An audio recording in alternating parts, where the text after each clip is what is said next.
Good evening, happy Friday, everybody. And no, that's not Mr. Gallagher. That is my buddy Miz. He's joining the show for a little bit. We got some comments coming in. Doris, what the hell is this still on? Mike White in chat on Facebook, go birds. And well, I thought this show was extinct. No, it was just been life caught up, and we gotta get back on schedule, getting it every single week. We figured this was a good time to do it. Relaunch it with the NFL playoffs until this weekend. I don't know. So I missed, or did he back out? I think Miz might have muted his mic. Hey, how's it going?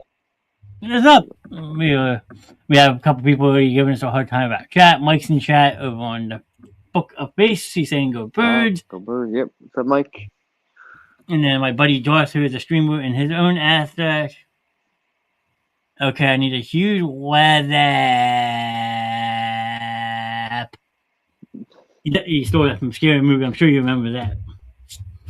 The whole WhatsApp part. I'm like saying, "What up?" I mean, we should be getting Mr. Gallagher any minute. Parents, you duties come up to why? Oh, there you go, Doris. Mike gave you a WhatsApp. WhatsApp. Like I said, that is his trademark.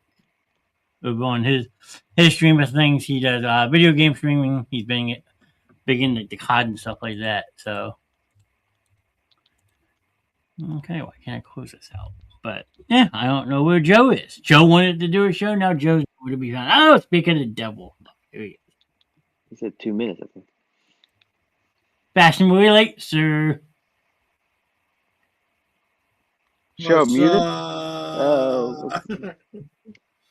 I was gonna say, did he fix his mic yet? Hey man, everybody. I don't know. Mike coming in firing. Yeah, Mike's there taking shots at you with that one, Joe. Yeah, sorry, it takes us a little while before we start winning. You know. Oh my gosh, how do you like my little tagline this time, huh? Let's see what it says real quick. When do the Cowboys play this weekend? There you go. Cover. Did you see Jared Jones said that he's going to retire with the most Super Bowl wins of all time? Yeah, he wants to get 4 more, he said. Good luck. What fantasy world does this guy live in? I think Jared Jones is the early stage of dementia. Who went 4 in Madden? In the words of Yahoo, D-. Oh, God, I forgot. We got to deal with this. You know what? I'm going to give you your 2 minutes of praise and go. I want to thank Yahoo for telling me that I was going to be the worst team in fantasy this year. This championship's for you, Yahoo. That's it. That's all I'm going to say. That's all I'm going to say. Keep it short. A D-, huh? Yeah. That's why my team name was that all year, you know? D-. We'll see. They saw me like the Jaguar. Oh, he's making fun of your shirt because he said, "Oh, what fashion?" And they're laughing at you. Who laughing at me? My buddy Doyle. He is another content creator. He is over on the YouTube page. Oh, got you. And then hey, Jackie's here. Talk about the Cowboys fan. Oh yeah. What do you say about Cowboys? You could be an Eagles fan this weekend. That's fine. Wait, are we getting become an Eagles fan in general? I agree. But who's he rooting for? Green Bay or Chicago? Because last week he's rooting for Chicago. This week he might be rooting for Green Bay. Who am I rooting for? Yeah. Oh, Chicago. Are you kidding me? Because if Chicago wins and Philly wins, I'm going to Chicago next weekend. You want to go to the game, or you just going to Chicago? Oh, I want to go to the game so bad. Yeah. I actually, I mean, we'll see. I know someone who has access to season tickets, and so they've got playoff tickets. So we're gonna see. And Madden's What? the only way the Cowboys win the Super Bowl. I get that comment. But then you turn your Even in Madden, they still lose somehow. and next year I feel is the Cowboys year. Oh god, here we go.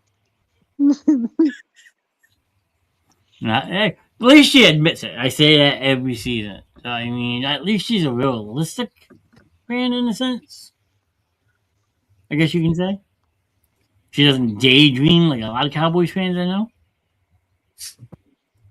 I just think it's crazy. I saw someone was posting something about how the Cowboys finished 4-2 in the division, so they're the best team in the division. And it's like, Is that possible?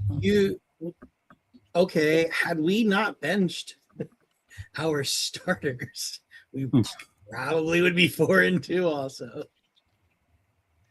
Like I don't know. It's just crazy that they're still hanging on a Super Bowl from 30 years ago. True. I mean, that's great. I'm happy that.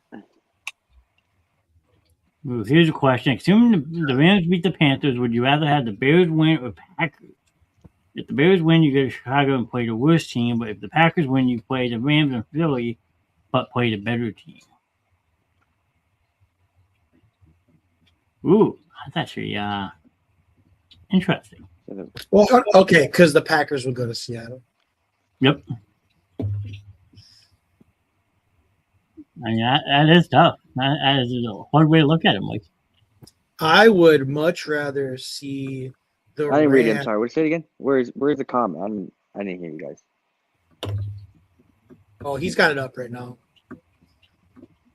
Well, he's on Mrs. on his phone, so it might be a little bit harder for him to see. Okay. Okay, I see. Okay, assuming the Rams. I'd have the Bears win. Oh, I'd rather have the Packers win. I'm looking at it the other way. I think we can go to Chicago and beat the Bears, and then I'd rather have Stafford beat the Seahawks. Because then the Eagles get the Rams in the NFC Championship in Philly. Yeah, that's the way that. To me, that's how you want to. Because the Packers aren't beating Seattle. No. They could stumble their way through Chicago because they just somehow always win. But I'd much rather the Rams play Seattle. If the Rams win, obviously, and then what we just said, then that's back-to-back week. The Rams have to fly east. Yeah, definitely. Playing Carolina, they gotta go home and then come back. Wait, say that again. So if they beat Carolina, then they would. And then Packers beat Chicago.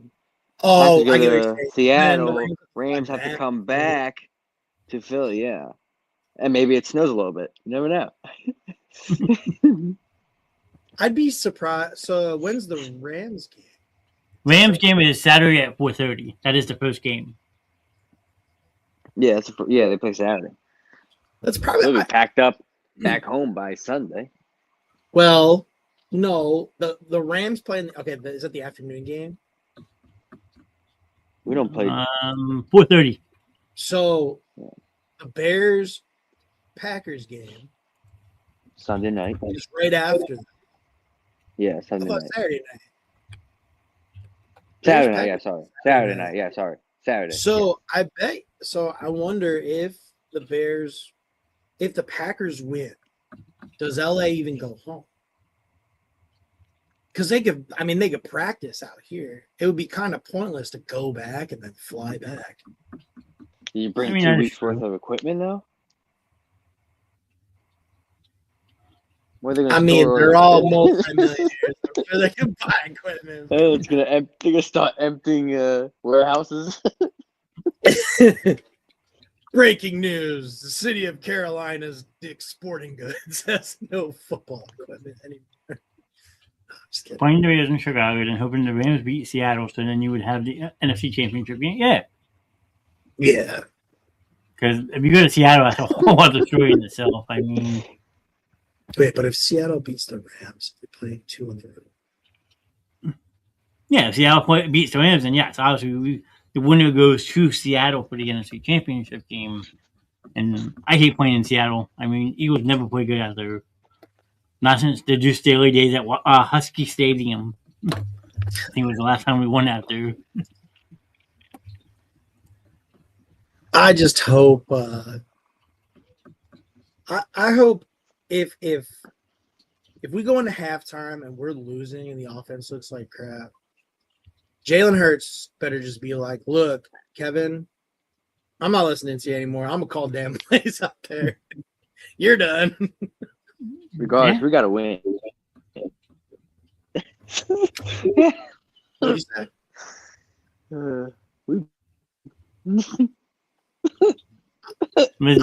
over there. Oh no! I was like, what? Maybe Jalen Hurts goes out there and he's like, "All right, listen, guys, we're gonna lose this game so bad that Patullo gets fired." Oh, don't say that. This city was riot, dude. You guys are lucky enough to be away from Philly. I'm 5 minutes from the damn city. Okay.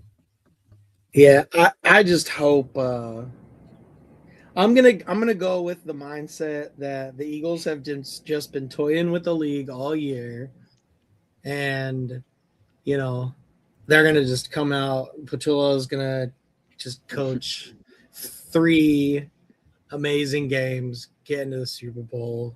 They're gonna win again, and he's gonna be like, "Hey, we were just messing with you guys all year." Then the next thing you know, head coach Kevin Patullo. Okay. Yeah, sure. He's gonna enter the coach. All I want is Mike McDaniels. Come on, that's gonna be great. Can you? All right, time. Could you imagine wherever Mike McDaniels ends up? Okay, I hope Mendoza goes wherever Mike McDaniels goes, because those press conferences will be the most entertaining press conferences you'll ever see. Mendoza going to the Raiders, probably. About God knows what. Mendoza is going to be happy to be alive. That would be amazing. I don't know. Johnny, what's the first game? The first game got LA at Carolina. All right. So you've got him in order on the screen right now. All right. Sweet deal. LA, Carolina. What are you thinking? I mean, I'm thinking LA is going to win, but I'm hoping for Carolina upset. But I just think Stafford's going to be on point. I mean, they got to go to, instead of hosting again, they got to go on the road. I mean, to a city they already lost once this season. That's why I'm giving Carolina a little bit of hope. Yeah. I mean, Carolina beat them. I just think the experience is going to be a big thing. Stafford threw like 3-4 picks that game, didn't he? I think so, yes. Let's see. Yeah. That was going to be my real comment is it's going to be the turnover game. Can the Panthers get the Rams to be slow? And I don't know. If Carolina is what? Carolina's a 4 seed? Yes. Yeah, so if Carolina were to win, then we'd be wanting then Packers to win. Packers to win, yeah. So I mean, and then we host Carolina. Yep. Wow. But that would be, that would be crazy if you think about it, right? I mean, do you want to host a Carolina team that just beat the Rams in the playoffs? Well, who knows? It could be like a momentum game. It could be like a 9-6 game. Who knows how ugly it could be? I think I don't know. I don't want to. I think that was actually Bryce Young's best game of the season too. This against the Rams. Yeah, I mean, it's definitely a toss-up. I'm trying to see. I got to imagine the Rams are the favorite, right? Wow, Rams minus 10. Sounds about right. Ram minus I'll 10. Carolina points, man. It's a 10.5 spread. You can have Carolina plus 10.5. Jeez. I would take that all day. Oh yeah, I would take 10 plus 10.5. Carolina. Especially at home, too. Easy. I mean, I know it's Carolina. I would take Carolina in the points. I don't know. We've seen crazier I don't stuff know, happen. usually- What's the weather in Carolina? It's usually around Carolina. Every time they host playoff games, it's usually rainy and cold. They are forecasting 71 degrees. 21. That's what it says. 71 degrees and sunny. Let's see. So, I mean, I don't know. It's going to be interesting. Is Hubbard good? Is everybody healthy? Like, I'm going to check their injury report right now. Yeah, Devontae. What's his name? Adams playing. He should be playing. Yeah, they don't have. I mean, I'm looking at their injuries. It's just Because He he had a sat out the guard. last 2 games of the season, right? Tavion Sanders is he's on IR. Yeah, I mean they're healthy. So I mean that's a healthy team for you. I mean, I'd love to see Carolina, but I think Rams are too much for them. I mean, sure, on paper, the Rams should win. I mean, But, Rams like, 5 weeks ago. Rams 5 weeks ago, they were like the best team in the NFC. They were just dominating games, and then Well, last that 2-3 game, weeks. the game against Carolina ended a 6-game winning streak, I believe. So, any given Saturday. Yeah, we shall see what happens, I guess. All right, so what? We're all going Rams. Yeah, unfortunately. Or Panthers with the points. Yeah. I don't do split betting. So Panthers with the points. Yeah. I'm going Panthers with the 10.5. I gotta go on FanDuel after this and check that out. Yeah. How about that? The Saturday night game. I don't know. I'm curious your thoughts. I got my thoughts for Packers Bears, but Is Jordan Love playing? I believe so. Because if he doesn't play, that's a whole other story. But this is also Caleb Williams' first ever playoff game. So what do you get out of him? Is the big question. And looking at ESPN, Green Bay is actually a 1.5 favorite Yeah, that's crazy. in Chicago. People gotta stop betting.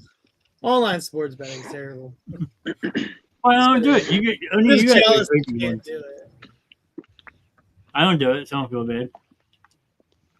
That's crazy. I save my money.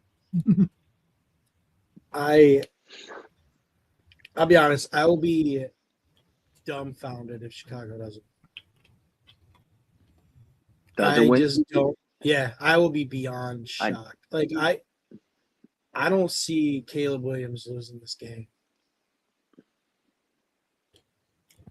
And just at home, primetime television, the opponent you want, the opponent that you can never beat. And it's I mean, when's the last time they played in the playoffs? You know, I don't know. You have to probably Google it. I'm looking at it right now.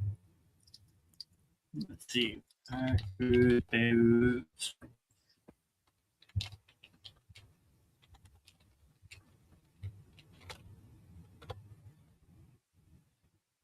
The last, is this true? 1-1. In the playoffs? It says, Yeah, last time was 2011 NFC Championship game. Green Bay won 21-14. They've only met twice in the playoffs. Well, I was gonna say I saw when the first one came up. What did you say? Okay, January 20. Yeah. They won 21-14 NFC Championship game. At Chicago.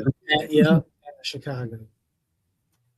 Because I was just gonna say the only other time before that, it says it was the Sunday after Pearl Harbor was attacked. Yep. In 1941. Yeah, that's crazy. They've only met twice in the playoffs. Out of like two historic teams like that, only meeting twice is nuts.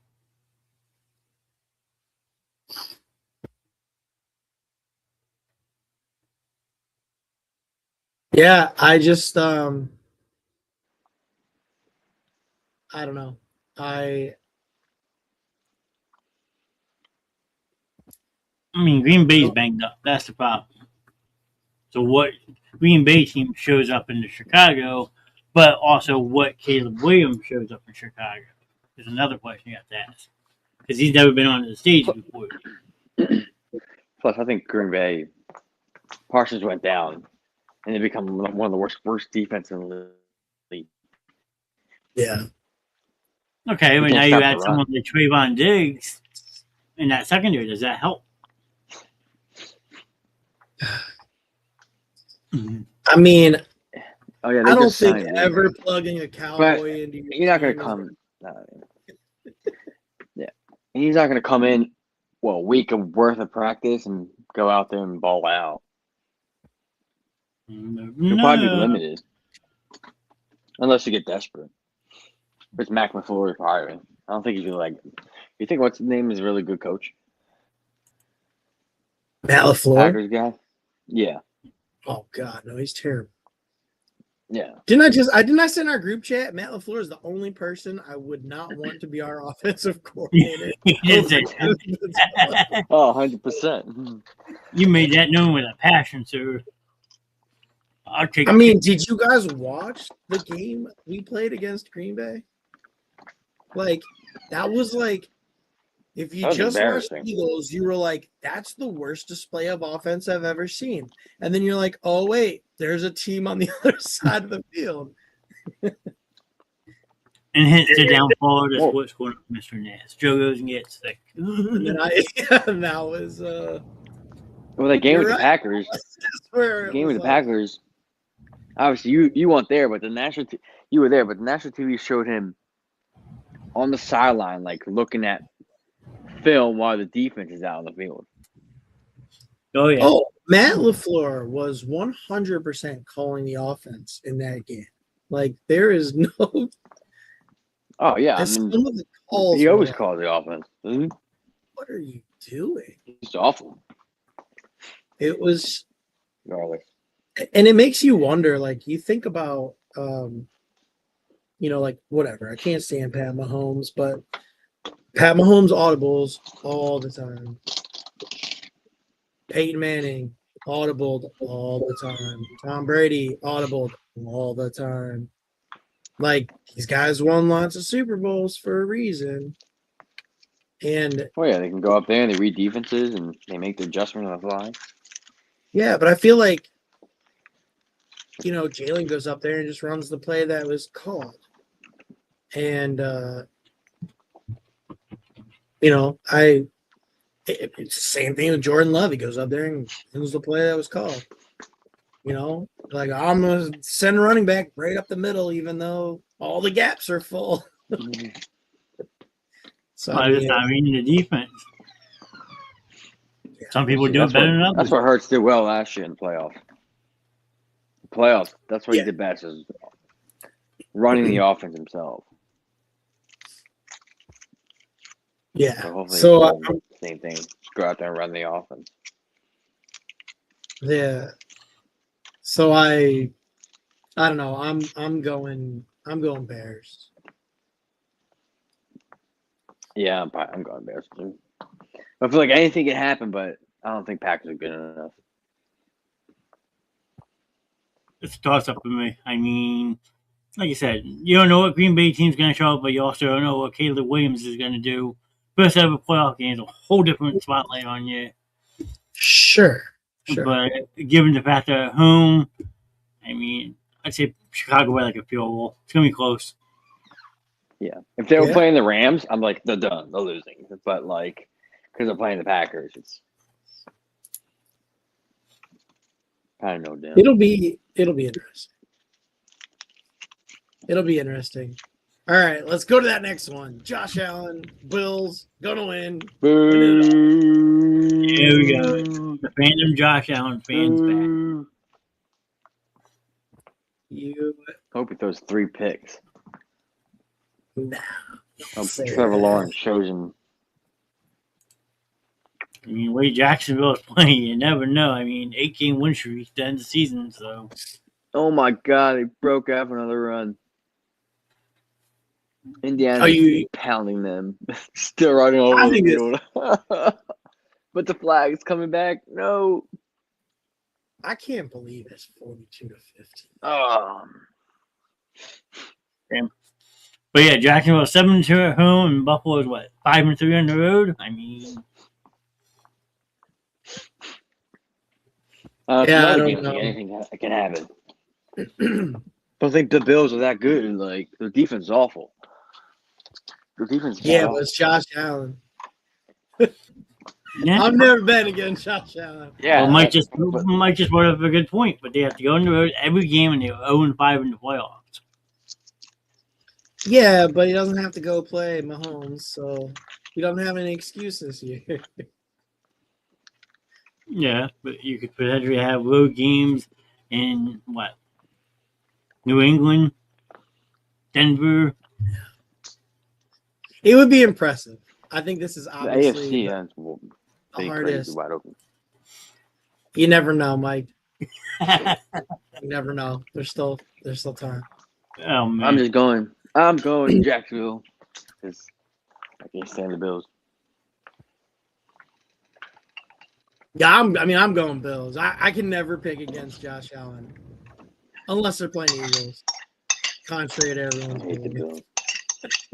I mean, this could be a shootout. You never know. So I mean, I think it's definitely. I think it could be a high score game. Yeah. But who, besides for James Cook and Dawson Knox, who else can step up for Buffalo's offense? Keon Coleman, Shakir. I'm shocked that Keon Coleman hasn't been the target more, honestly. Like I really thought, like after last year, and wasn't it in the playoffs too? I'm trying to think, what was the big game with Coleman, or was it earlier this season? I thought it was in the playoffs last year. Not sure. Man, Holly State looks a little better. I'll give it that. Wasn't it the playoffs? It might have been that playoff game last year. You're thinking Gabe Davis, it was the playoff game. Okay, my phone's at 4%, so I'm going to have to bounce here. All right, Miss. Thanks for jumping in for a little bit. Always a pleasure, sir. Yeah, man. Good hearing you, dude. Yep. All right. Go Birds. Yeah. Go Birds. Yeah, I was trying to look at what division. Wasn't that playoff game versus Kansas City? It was Gabe Davis had like 3 touchdowns or something. Is that what it was? I think that's what it was. If Mike's doing chat, Who did they? They lost to the Chiefs last year, right? Yeah, but they beat the Broncos in the Wildcard round last year. See, Mike's saying yes. So it's so weird though when you go to the Buffalo Bills schedule 2024. Oh, I guess you'd have to go to 25, maybe. No, sure, at the end of 24. Yeah, but it doesn't show up on ESPN. You go to 24, it just shows that they beat Denver, they beat Baltimore, but the loss against Kansas City is not on there. All right. And Kincaid dropped that 4th down play against the Chiefs last year. There you go. Yeah, I think that was the game.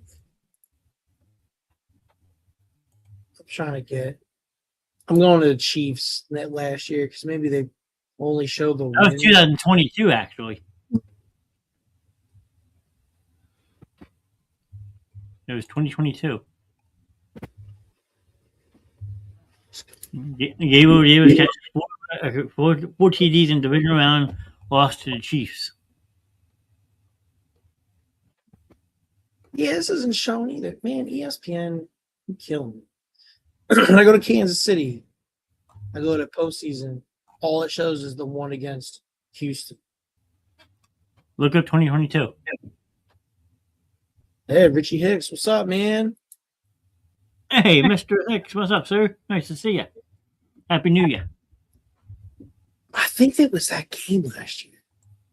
I really think it was against the Chiefs in the playoffs last year. Coleman balled out.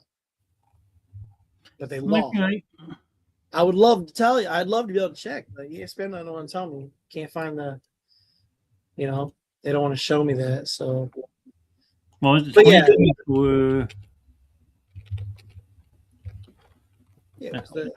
was the Chiefs, Bills, or AFC.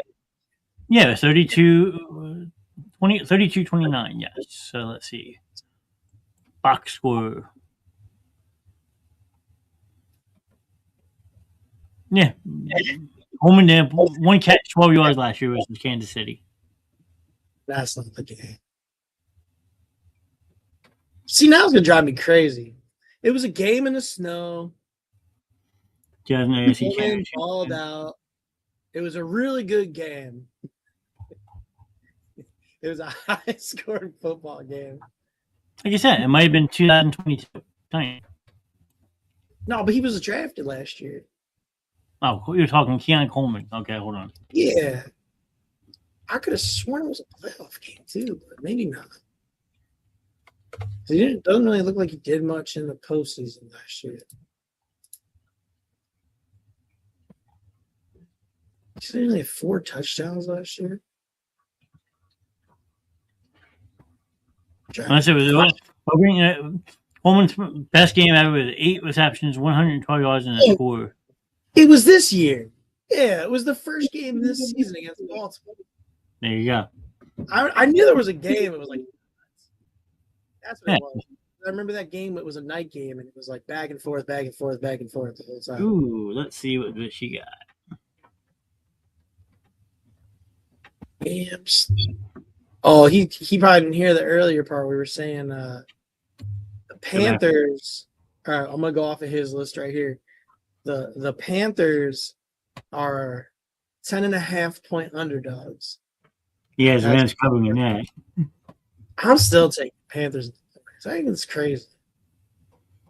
34-31 Green Bay over Chicago in Chicago. No, don't do that. Don't do that. 34-20 Eagles over Niners. Yeah, told you. Thank 31. You. Who wins that game? Josh Allen. 31-27 Bills over Jacksonville. 23-16 Texans over Steelers. And 27-20 Patriots over Chargers. Hey, we didn't even get there, did we? Where did we get? Where were we? We still have the Bills Jacksonville game pretty much, but you're saying Josh Allen. That's what you're saying. I just gotta go. I just think Jacksonville has the better offense. I mean, they got more weapons. I think that nips Buffalo in the butt this year. But I could be wrong. Hopefully I am. From a realistic standpoint, you're probably right. But I'm still going Josh Allen. Yeah, I mean, you can have that. You can have that. Again, you just gotta wonder what kind of Trevor Lawrence is going to show. What does Liam Combs have for his first playoff game as a head coach? Yeah, he was in Tampa Bay all those years, but pressure's on. Same with Ben Johnson, first year head coach. So you never know. That guy is he is the best thing to ever happen in Chicago. Just the way he's got that team playing. Everybody in that locker room is bought in. Ooh. Fellas, if the Bills lose, does McDermott get fired? And do they go for Harbaugh? Ooh. I kind of wonder, I'll take it a step further. If the Bills lose, does Josh Allen try to get out? No, I don't think Josh Allen will leave. I think he's too invested. And so is that team, especially opening a brand new stadium next year. I know, but it's just like, how much longer is this dude gonna like? I know we joke about it, but you have Josh Allen's the best quarterback. Like, literally, the guy is the reason the Bills make the playoffs every year. There's nobody else on that route. James Cook is a good running back. I will give him that. But like, you put any quarterback on that team, Buffalo's not winning. So like Josh Allen just somehow wills that team into the playoffs every year, and they win some games, and he just runs out of juice every year. Burrow would leave Cincy. There you go. Make the trade. Burrow. Shot down straight up. Get Allen down at Cincy. I mean, that is a good question. There's two good questions, though. I mean, I don't know. That's a toss up. I can't say yes. I can't say no. And Mike, let me just say, I'm not saying that the Bills would want to trade Allen. I'm saying Allen would want out of Buffalo. Yeah, hopefully. Like that's you know, just because like I don't know, like you take Josh Allen off Buffalo. Is that a good team? It's a 500 team. Put Trubisky in as the quarterback. Right? That team's not making the playoffs. No, probably not. And I just don't think there's another player in the league that means that much to the team. And I'm talking like overall. Yeah, I know, I get it. I mean, I think that's why Allen won MVP last year over Saquon, is because, yeah, you take Saquon off Philly, they're still a good team. You take Josh Allen off Buffalo, what kind of team are they? Yeah. And it's, I mean, I was just double checking. Yeah, he's signed through 2030. So, I mean, he's not going to go anywhere. But I just, you know, I don't know what Buffalo does. Like, he needs a number one wide receiver. Bad. Like, desperately. You know, I was kind of shocked that they didn't try to go get like T. Higgins when he wasn't happy. You know, I don't really know who else would make sense from a wide receiver standpoint. Actually, I take that back. I know there was a guy who was unhappy in Minnesota for a while. Mr. Jefferson. But they kind of seem to figure some things out, so. Yeah, who knows? Maybe they make a call to Philly during the offseason. Hey, what do you want for A.J. Brown? There you go. 5 buffalo wings from the original buffalo wing. The ankle bar. Thank you. Delicious boys. I've been up there. That means, yeah, I mean, another good one. Another player I believe that means so much to his team is Christian McCaffrey, yeah. Yeah, a healthy McCaffrey is dangerous. Best all-around player, you know. I just, you know, Kincaid and Knox are great tight ends. Like, you know, he's got like a decent, you know, go-to there. But like, Shakir's not a one, and I really thought Coleman was gonna, you know, be that guy, and he just hasn't, for whatever reason, just hasn't done it. You know. Yeah. And I don't think it's like a rookie draft pick situation. Like, Buffalo needs to go get him a wide receiver. You know, like you're wasting the prime of arguably the best quarterback in the league for the past few years, and he just can't. He has no help. No, I get it. I'm looking at a list, but I don't know how true this list is. Well, I know George Pickens is on a 1-year deal in Dallas. Wendell Robinson from the Giants, the free agent. I think the Giants will sign him back. I'm just seeing who's out there for free agent wide receivers, really. If there was like any And big name. Took him a little while to figure it out, but apparently Mike Evans is a free agent after this year. yeah, I mean, I wouldn't get him like an aging receiver either. No, but still, Mike Evans can still put up solid numbers. Yeah. We'll have to do a free agent show when that time of year comes around. I'm thinking like free Garrett Wilson. Save Garrett Wilson's career. Good. I mean, that's going to make that. Make that. Inter-division trade, though. So I mean, you're asking for a lot. That's what I'm saying.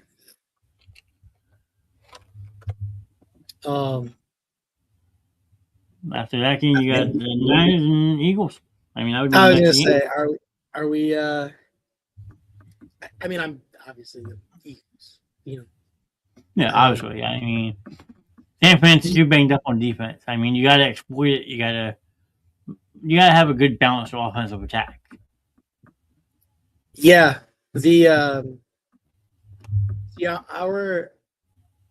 our defense is obviously going to be able to stop their offense. I'm sure they will score. Yeah, yeah. I'm sure the 49ers will score. I'm sure McCaffrey's going to see the end zone. But like our offense has no excuses. And I think it's kind of a, I don't know, cop out stereotypical response, but like the offense is going to be the reason we win or lose. It's not going to be the defense. And hopefully the Super Bowl winning offense from last year shows up. Well, I mean, that's a spot on assessment. I mean, defensively, you're there. Offensively is the one that's been scratching your head all season. Like, what in the hell are we doing? Why start pounding the ball, but then all of a sudden you get away from pounding the ball and you wind up throwing 25 times in the second half? Why? Keep it balanced. Yeah, I'm kind of shocked we don't see the tush push more. I feel like that's been really intentional this year. Well, that teams have figured it out. You don't have the same interior push that you had in years past when you had Kelsey in the middle and Dickerson and Jurgens on the two sides, or even back then last year, getting that inner push. Teams have figured it out. But I mean, they've been successful running, lining up for the tush push and faking out of it. Yeah, you can bring that back. I mean, they also have a guy named Saquon Barkley that could see the ball more. Well, my biggest point. Okay, I love Brown. I love Smitty. You have other wide receivers. Where's Jahan Dotson been? Why are you getting Darius Cooper involved? Yeah, that kid's. I mean, he's gotten, he's been able to get in some like garbage time and whatnot, but like that kid's pretty good. I'd like to see him more involved, honestly. And then obviously, the last I looked, Goddard was still questionable, but I'm assuming he's going to play. Yeah, Calcaterra is probably questionable. I mean, I like Granson's a good third tight end. He's made some catches this year. I mean, you have weapons. Let's get everyone involved. Don't force feed AJ Brown 14 targets and nobody else only has like 2 or 3. Well, hey, we brought this up, right? Let me just see our little 3-game. I don't even need to pull it up. our losing streak, AJ got 100+ yards every game, got his touchdowns. You know, the Eagles win in the games where he doesn't get the ball a lot. Like, who knows if that was being blown out of proportion or not, but statistically, AJ's best games we've lost. Yeah. So because you're not balanced. But I mean, I don't know. It's going to be interesting to see how they come out, and I think we will know in that first offensive possession. Yeah, I think you're right. So, now I gotta say the next game is actually the one I'm actually most intrigued to watch. Chargers Patriots.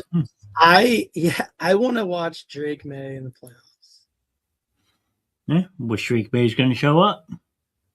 I want to see what Drake because in the back of my mind I'm like, God, the Patriots go out there and like just smoke the Chargers. It's like, God, we got a new Tom Brady again. Like, the Patriots are back to relevance again. Yeah, pretty much. And I mean, he's made a lot of smart decisions this year. Yeah. So it's going to be interesting to see how that game plays out. And I mean, I don't know, is Herbert good? Like, he was banged up, so yeah.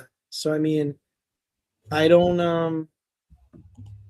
It could be a very interesting an interesting game. On paper those teams are both pretty good.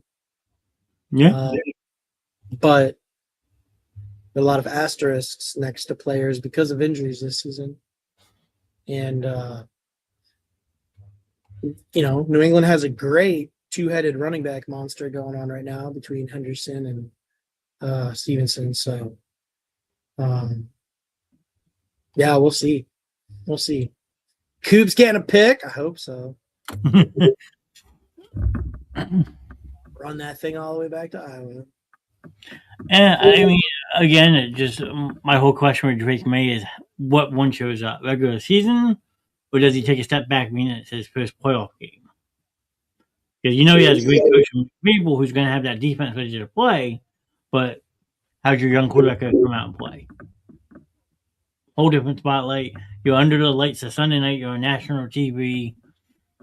Early January, Foxball. Whole different story. Yeah. But the Chargers have to fly all the way up to the East Coast would give the Patriots the advantage, especially being their home team. And looking at ESPN right now, they're projecting 35 degrees. Yeah. So it's going to be one of those down-pound, one tough games. And like you just said, Patriots have two great running backs this year in Stevenson and Henderson, where the Chargers are banged up at that position. So, I mean, they got Hampton back. He's a rookie. Well, I was going to say, they're going to be relying on a rookie. Yeah.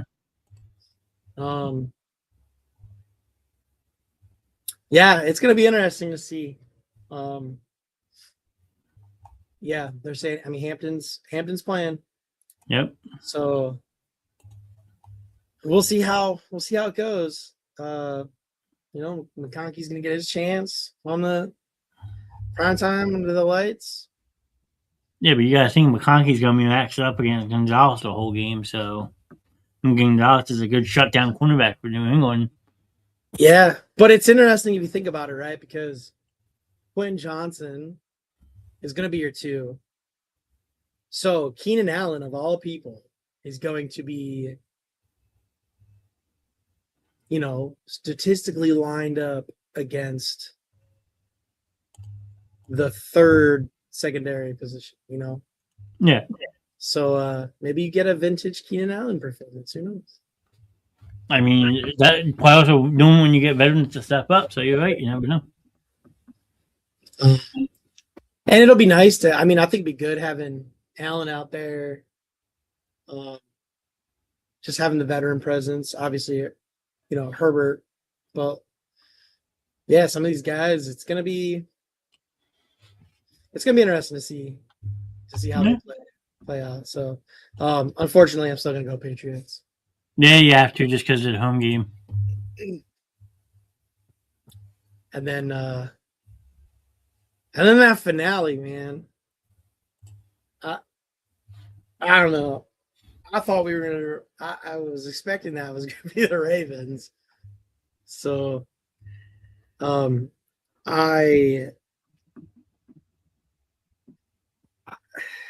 Rodgers drives me nuts. He drives everyone nuts, but I gotta go with the away team. Houston's defense is on fire right now.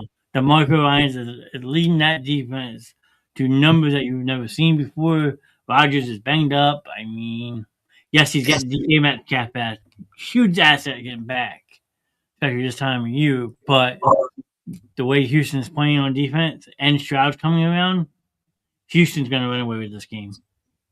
Yeah, I mean, Nico is my guy, so I'm pulling for Nico Collins. I want to see Stroud, just get to show that he's not a bust. I know there was some concerns last year. Yeah, I think the Texans are going to win, and I don't think it's going to be. I don't think it's going to be like, oh, the Steelers didn't play well. I think it's going to be a closer game, like a closer game than you'd think. But the Texans defense, is just phenomenal. And Nico Collins is one of the best wide receivers in the league. I think the Texans are going to win the game, but I think it'll be like a fourth quarter. I think Aaron will get a chance. I think Aaron's going to have the ball with a chance to win the game. Oh well, obviously, yeah. But again, does Pittsburgh's defense able to stop Houston's offense? Because if you can get your defense going, then yeah, it could be a good back and forth game. But if it's only one side that's playing, like Houston stops Green Bay's offense, but Pittsburgh's defense can't stop Houston, different story. Yeah, it'll be interesting. It's going to be cold. That's another 36, 35 degree game. So, I mean, I feel like it's always interesting when the warm climate teams have to go play in the cold. Yeah, well, we go with that aspect. Always seeing Tampa Bay come to Philly and us just beating Tampa Bay every year. I mean, yeah, it's a pretty evenly matched game. Spreads at 3. Texans are favored, but low score 38. The over under is 38.5. So they're calling for a defensive game. Yeah, I think it's gonna be interesting. I'll be curious to see, if the Texans win. Where does that do for Mike Tomlin? Yeah. Well, what does it do for Rodgers' future? Does he call it quits? I mean,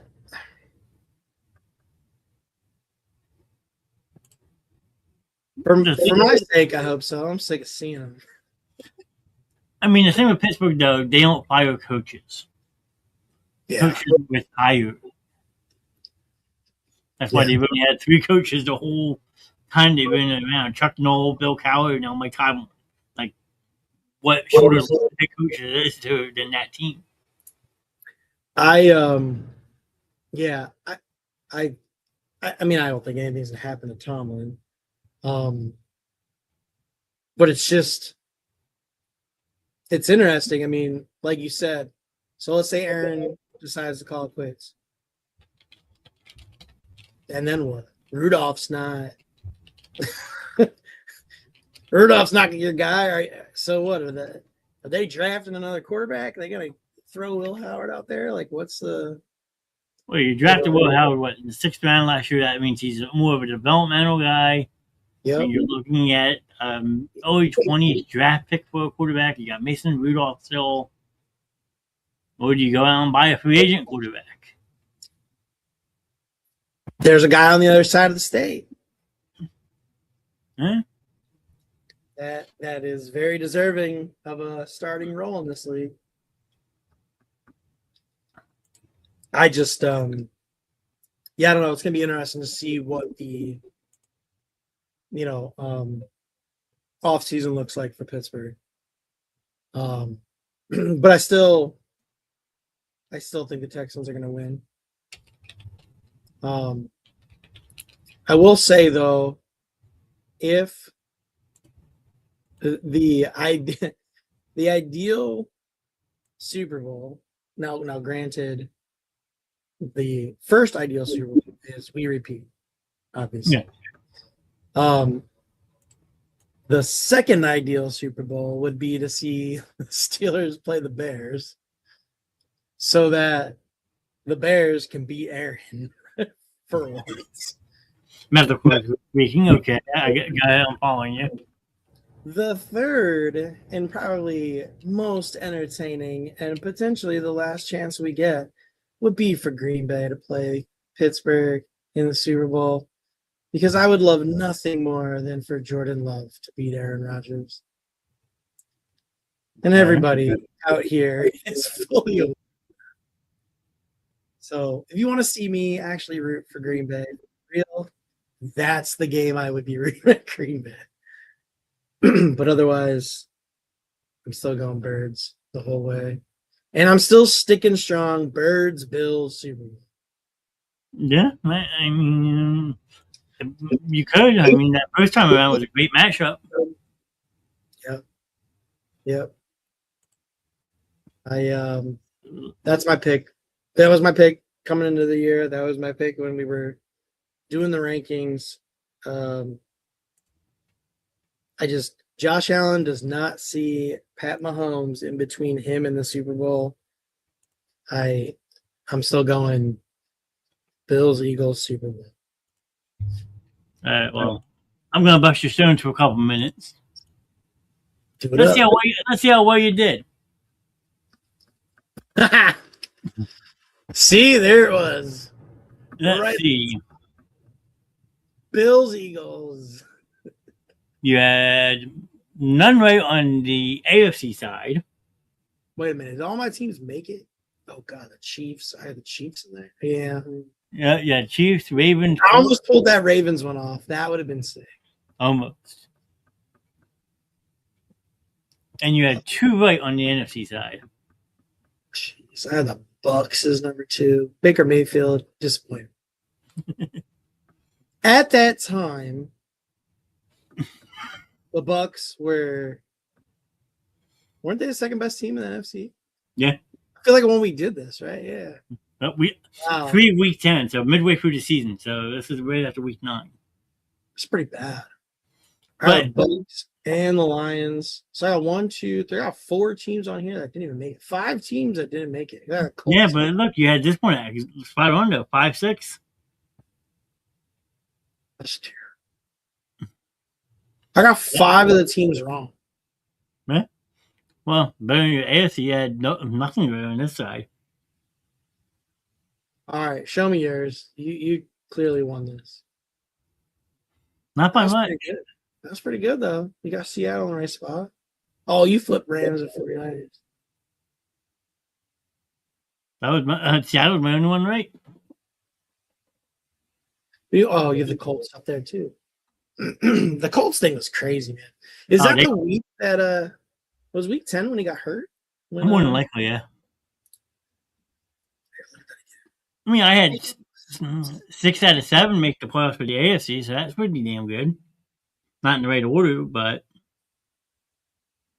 10, 7, 1, 2, 3, 4, 5, 6, 7, 8, 9. Week 10 was the Falcons. So they won that game.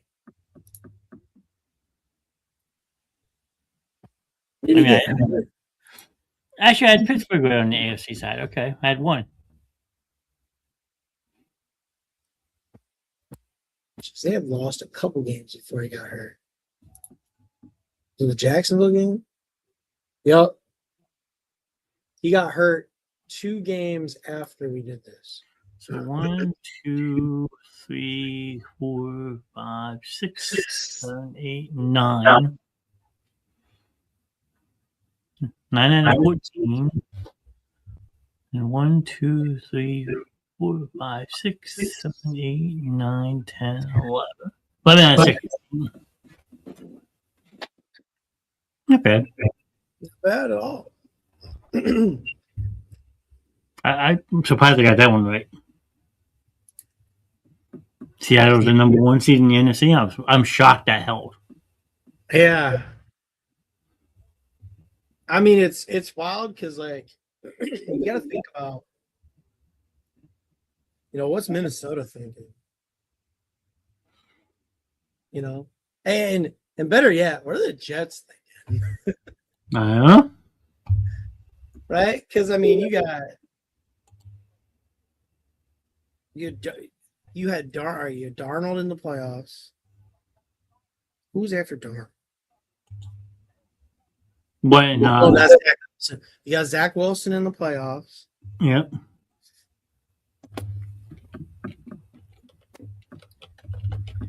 Before it was Zach Wilson. And then they drafted they drafted Jordan Travis.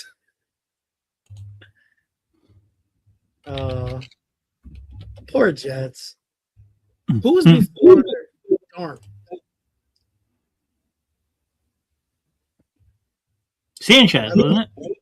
That's what I was. No, I don't. There's got to be somebody. Maybe somebody before 2017. Oh, there's Sanchez. Wasn't he on the Eagles with them? I don't know. Maybe. You might be right.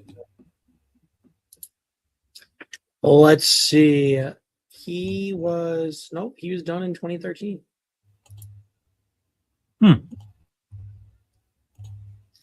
Who was Jets? Who was the Jets quarterback in 2017 season? 2017. And it was Josh McCown. Oh, wow. Oh, Bryce Petty and Christian Sackenberg. That's who they drafted. I remember they drafted Hackenberg. Sackenberg. Wow, what a disaster.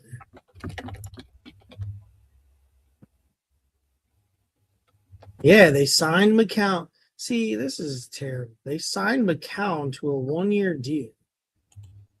And then Bryce Petty took over because McCown got hurt.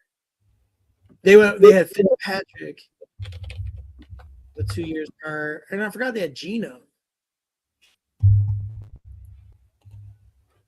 I always forget that they had Geno Smith.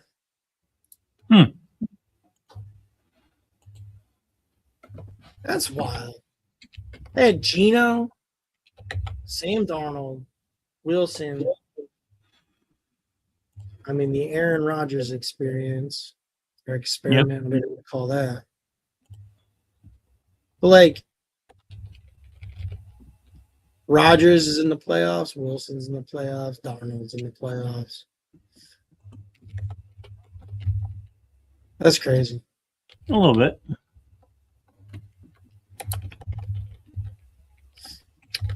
Yeah.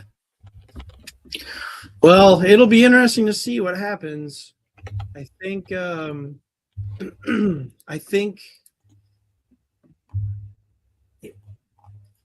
be entertaining regardless. And I'll be surprised just looking at these teams one last time. With the exception of Buffalo, I have to imagine all these teams will be retaining their head coaches, regardless of the outcomes.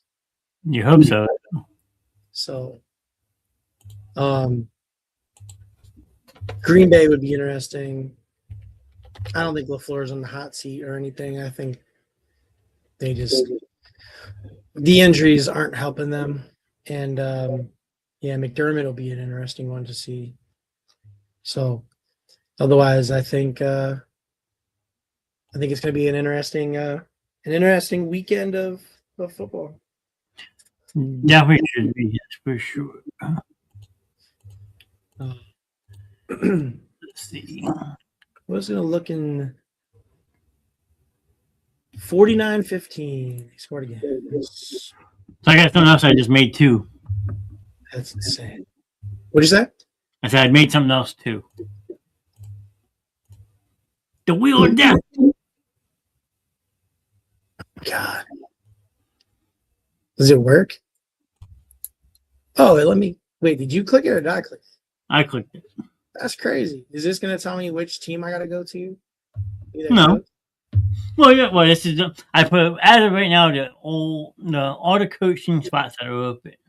Oh God, I don't want to coach there. I really don't want to coach there. Keep going. I'll take the Cardinals. Yes, you're getting the Cardinals.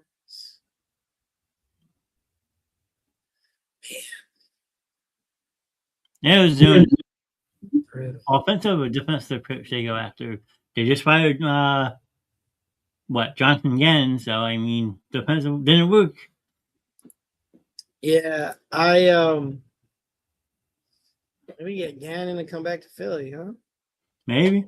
Yeah, I have no idea what any of these teams are gonna do. You know, I feel like these coaches, these bottom dwellers, basement dwellers, whatever you call them. Mr. Evans is here. I think Vance Joseph comes with the Washington as the defensive coordinator. Vance Joseph actually interviewed for Arizona's head coaching job. That's an interesting name. Yeah, it's going to be weird. Like, I feel like a lot of these a lot of these coaches are just going to end up getting recycled. You know, like I think Harbaugh is going to end up with the Giants. Yeah, a lot of people think that too. Mr. Evans. I don't know. Yeah, I don't know who's going to take that Cardinals job. Who else? I know they're looking at Brian Flores too. And Troy saying Harbaugh to the Giants as well. I mean, I did read the Giants were all in, so. Yeah, I feel like that's I'd be kind of surprised if it's something different there. Who else? Tennessee Titans. Ooh. Mr. Cam Wood.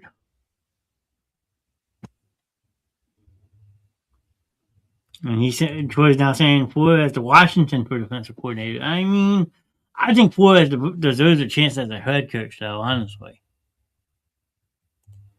Just my opinion, but I could always be wrong. So, Robert Saleh is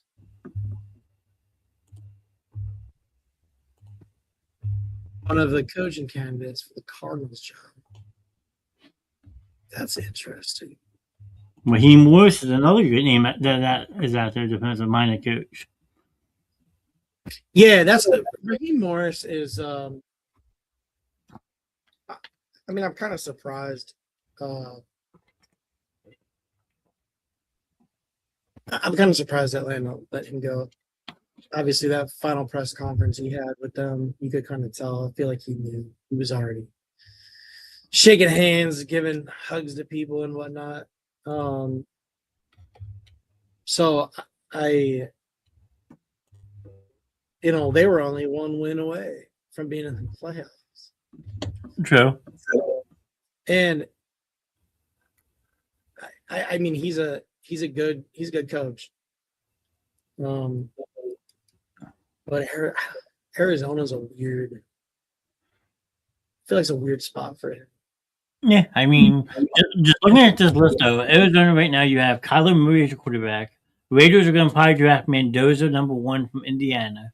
Miami has a quarterback issue with Tua and now Quinn Ewers going back and forth. The Ravens have Lamar. Giants have Jackson Dart. Titans have Cam Ward. Browns have a whorehouse of a quarterback. Watson, Sanders, Gabriel. Nobody wants that job. And then the Falcons have Penix and possibly Kirk Cousins coming back. I mean, of all those teams, Jackson Dart is, to me, the most intriguing. Cam Ward is the most coachable. He just needs like a legitimate offensive-minded head coach. Okay, my question though is, so Jackson Dart and the Giants, can he and John Harbaugh mesh? Would that be a match in heaven? I think so. I mean, he's got the Ole Miss pedigree and big school. Like, Harbaugh's a big personality. I feel like Dart has Mr. Gary has his head on his shoulders. I feel like he's. It's never going to happen. I'd actually love to see Harbaugh go to Tennessee. Because I just think like Cam Ward is this year's Caleb Williams from last year. Huh? All he needed was a better coach. Like, and that's what Ben Johnson gives to Caleb. Yeah. I mean, I kind of feel bad. Cam Ward's out there throwing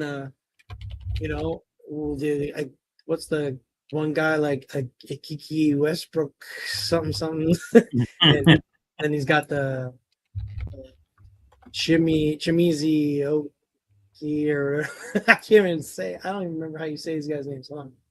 Go back to these. It's like.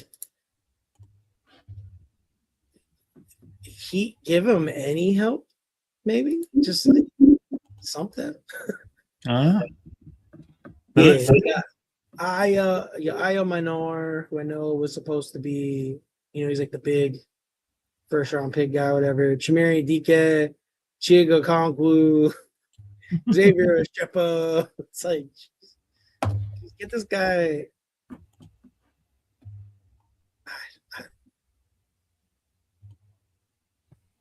He was hurt. Van Jefferson was hurt. I'm just trying to find one more list. Let's see.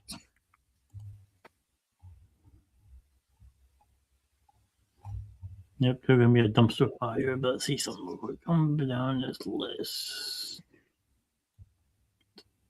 So right now, according to this list I just found, the Tennessee Titans are projected to have the most available cap space going into the offseason at $113 million. See, oh my gosh. A head coach has to go in and basically rebuild that team from the ground up. Yeah, but you have. All right, so think about this. You can go to New York where the media is going to skewer you no matter what you do. Or you can go to Tennessee, go listen to country music every weekend. You got Cam Wood. Yeah. I feel like that's such an attractive spot with all that money. Vegas is going to project to have $110 million. Yeah, but you got to deal with Mark Davis and Tom Brady. But it's like, do they even have a fan base? Actually, they do have a fan base, and they're very passionate. Fans. What's the next one? Arizona is down in the middle of the pack. They only have $44 million in cap space, so you got to clean up a little bit. Yeah. Baltimore, $36 million. Baltimore is the one that is. obviously most ready to win. Yeah. Man, Giants only have $15 million. And you still got Jackson Dart on a rookie contract, so you're going to have to pay him eventually. Who are the Giants paying right now? Let's see. According to Spot Track, whatever it's called, my favorite site for NFL news. Yeah. Let's see. Brian Burns cap hit $36.5 million. Dexter Lawrence $26.9. Austin Adebo $24.3. Andrew Thomas $24.2. Javon Holland $18.5. Kayvon Thibodeau is making like almost 15. Let's Russell Wilson. Or is he a free agent? I thought they signed him to a 2-year deal. I did too.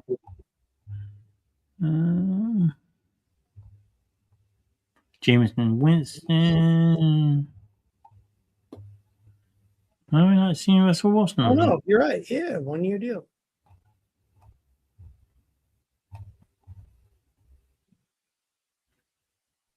Yep. He's yeah, he's done. That's why. Okay. And then looking at the draft pool, they got the 5th overall pick, and that's a cap of $8.3 million. Did you see that? Rookie contract before guaranteed. You got to think about this, though, man. You've got Jackson Dart. You got Malik Neighbors. Oh, there you go. Yeah, you got Malik Neighbors. Yep. You got Scatabo. Yep. Jackson Dart. You got, I mean, I still think Wan'Dale Robinson's going to be a stud. You know, number 2 there. But he's a pending free agent. Does the Giants bring him back? 100%. They better. I mean, you would hope so, right? Like, him and Dart figured it out the last few weeks of the season. I gotta imagine like Slayton's gone, right? Probably. Let's see. Darius Slayton. If not, it should be. There you go. Tibbs will hit free agency. I think Thibodeau gets a fresh start. Sad, but no, Slayton's under contract for 1 more. But has a cap hit of $16 million this coming season, so you could potentially try to move that.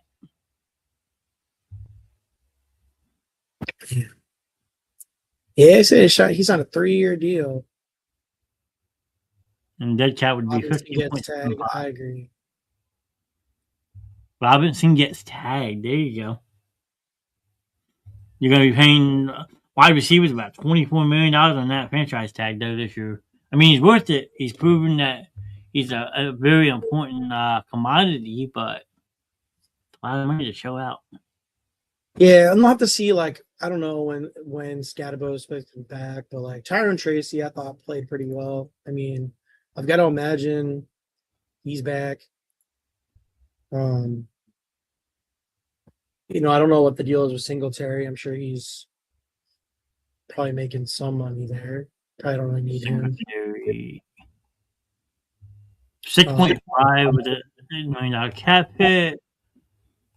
And Singletary is signed for another 2 years. With 6.2 and then 6.5. He's got some silly money in people, you know? Transition tag, that too. I mean, it'll be interesting to see. But I have to imagine. So you think Mendoza's go? I think Mendoza's a solid number 1, like a consensus number 1 pick. Yeah, but all right, I agree with you. But you've obviously watched Mendoza play. More so, God, they scored again. Yep, 56-15. I don't see his game translating though. I mean, he's putting up numbers tonight versus Oregon and stuff like that. He's been doing great in college football, but we've seen time after time that these quarterbacks don't matriculate from college to pro. And I just feel that's going to be Mendoza. I want to root for the kid. I just can't picture Mendoza in Las Vegas. not like with the Raiders, just in Las Vegas in general. He doesn't strike me as a Vegas kind of guy. No, that they gave Geno Smith that big ass contract before the start of this season. So I mean, well, and I'm sure Pete Carroll had a lot to do with that. Oh yeah, $26.5 $26.5 million cap hit and dead money of 18.5. I mean, you're not just going to ship that off. I mean, and 36 years old, who's really going to want to take on that much of a contract for a quarterback that old, who's wildly inconsistent and very injury prone later in his career? Now you're going to pay Geno Smith $26 million to sit on the bench behind a kid all year? No, here's an interesting one though. So they'll never do it, but they should consider is if I'm the Jets and I have a disgruntled Garrett Wilson, do you think your first round pick and Garrett Wilson would get you the number one pick? Possibly. Because Garrett Wilson would easily become the number one receiver for the Raiders. Oh, hands down over Trey Tucker? Oh, yeah. That gives Geno a legitimate weapon on offense. And they got G&T last year. Now you take that first round pick and draft the offensive line. Huh? There you go, Woody. I figured it out for you. The Jets could have a real quarterback for once. Make it happen. They won't do that, though. No. Just ship them off like sauce. Send sauce from nothing. It's the worst run organization in professional sports.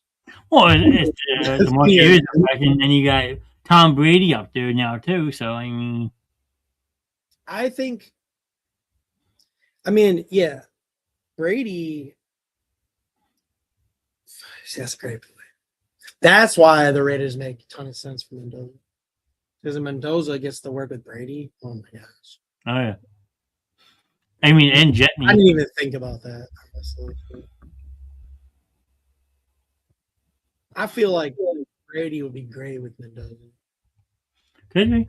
Like a good mentor, but then what do? You get like, would Gannon go to the Raiders?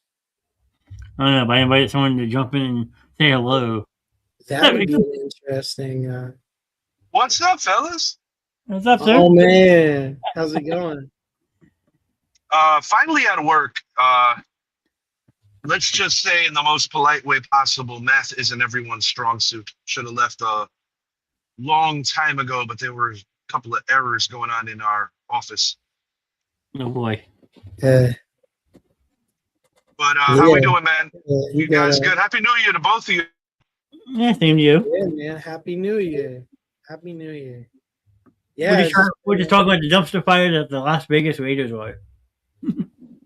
Yeah, I couldn't agree more, gents. The Raiders are definitely in a very bad way right now. And, Pete Carroll, year one and done. I mean, I feel that a Super Bowl winning coach should get a little more respect. It's not like a transition Lovie Smith situation or, other coaches like a Gerard Mayo, a first-time coach in New England. They did him dirty. And it takes a lot for me to defend Pete Carroll because I hate USC and I'm a diehard Irish fan, but they did him dirty. Yeah, it's kind of weird. Not much went right with the Raiders this year. And yeah, it definitely had that scapegoat feeling, which is kind of weird because like I don't know. I think it was summed up. Their season was summed up by the reaction of Max Crosby being told he wasn't allowed to play the last couple of games. Oh yeah. That was the season in a nutshell. It's like, and I'll tell you, there's a guy out there that like literally his team sucks and he still gives 110%. Hey, you're just gonna tell a dude he can't play. Like, yeah, I mean, there's an integrity that has to go with it. I know that my Giants have been taking a lot of media barbs, or even from the fan base or rival fan bases, about winning 2 in a row. But I feel that with quarterback being the most important position in the league, and when you have that figured out already, and you kind of got lucky with Scatterbo drafting him, and Neighbors should be, a top 10 receiver, top 5 receiver in the new year once he gets his, everything right in the lower extremities.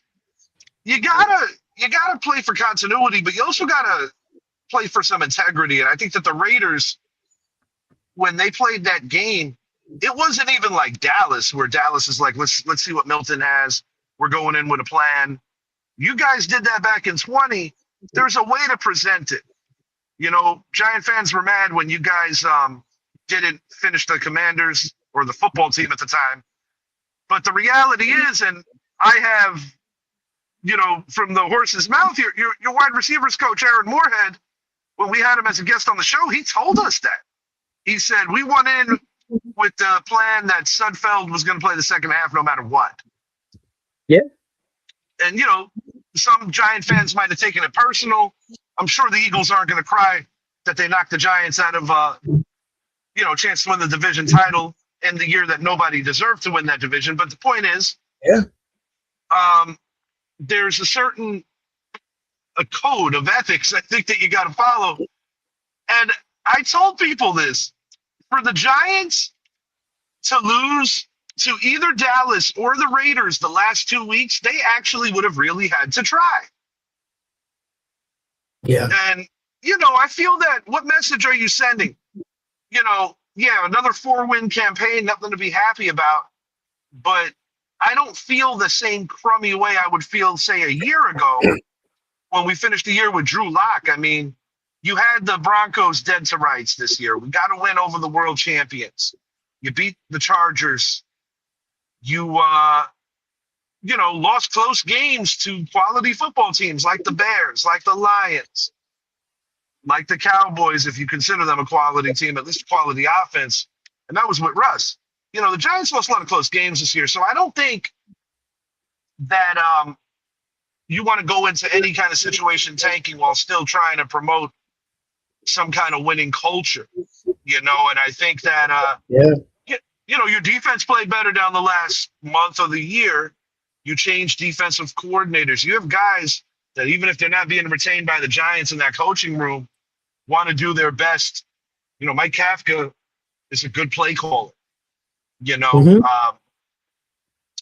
He's not going to be retained any fault of his own. It's just that if you get a Harbaugh or whichever way they go, a McCarthy, maybe there's a litany of candidates.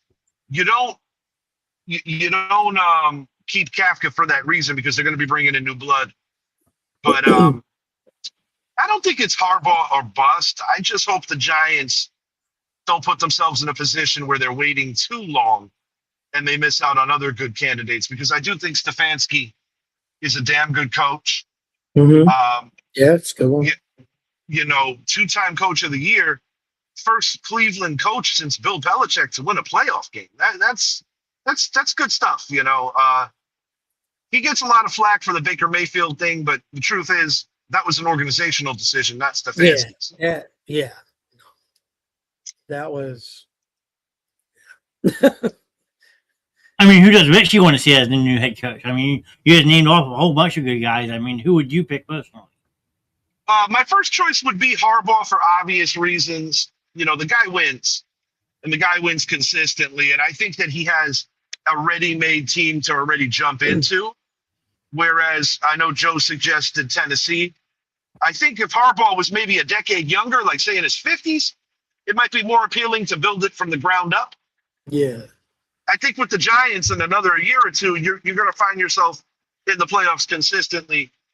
They are one of the younger teams in the league. But But my number 2 choice, although a lot of people might roll their eyes, is actually Mike McCarthy. Because I think Mike McCarthy did a great job with both Dak and Aaron Rodgers, making them more pocket presence, improving their quarterback ratings year to year, and getting them out of playing reckless where they would depend on their legs too much. I mean, 2 good coaches. And I think that could do wonders for young Jackson Dart. Yeah, it might keep him out a little bit longer, that's for sure. I mean, definitely it's accountability. I think it's an accountability thing too, Johnny. Brian Dable, probably a fun guy to have a beer with. But the God's honest truth is, you're not one of the boys, you're the head coach. And I think that sometimes Dave's, out of desperation for wanting to keep his job, blurred the lines a little too frequently. It was kind of embarrassing what he did with the whole blue tent thing. I can understand Scatterbo because that's his homie, that's his boy. But when you're the head coach, you got to be a little more professional, especially with an organization that has been around as long as the Giants. It is embarrassing. Yeah, I think, we joked about it. Well, I mean, back in going into week 4 against the Chargers, we were all on a show together, and I said I thought Jackson Dart was going to come in, they're going to beat the Chargers. Yeah, right? You hit that on the head. And everyone was like, I don't know, and he came in and they beat the Chargers. And it was like, wow, this kid there's something here. And then 2 weeks later, they humiliate the Eagles on national television.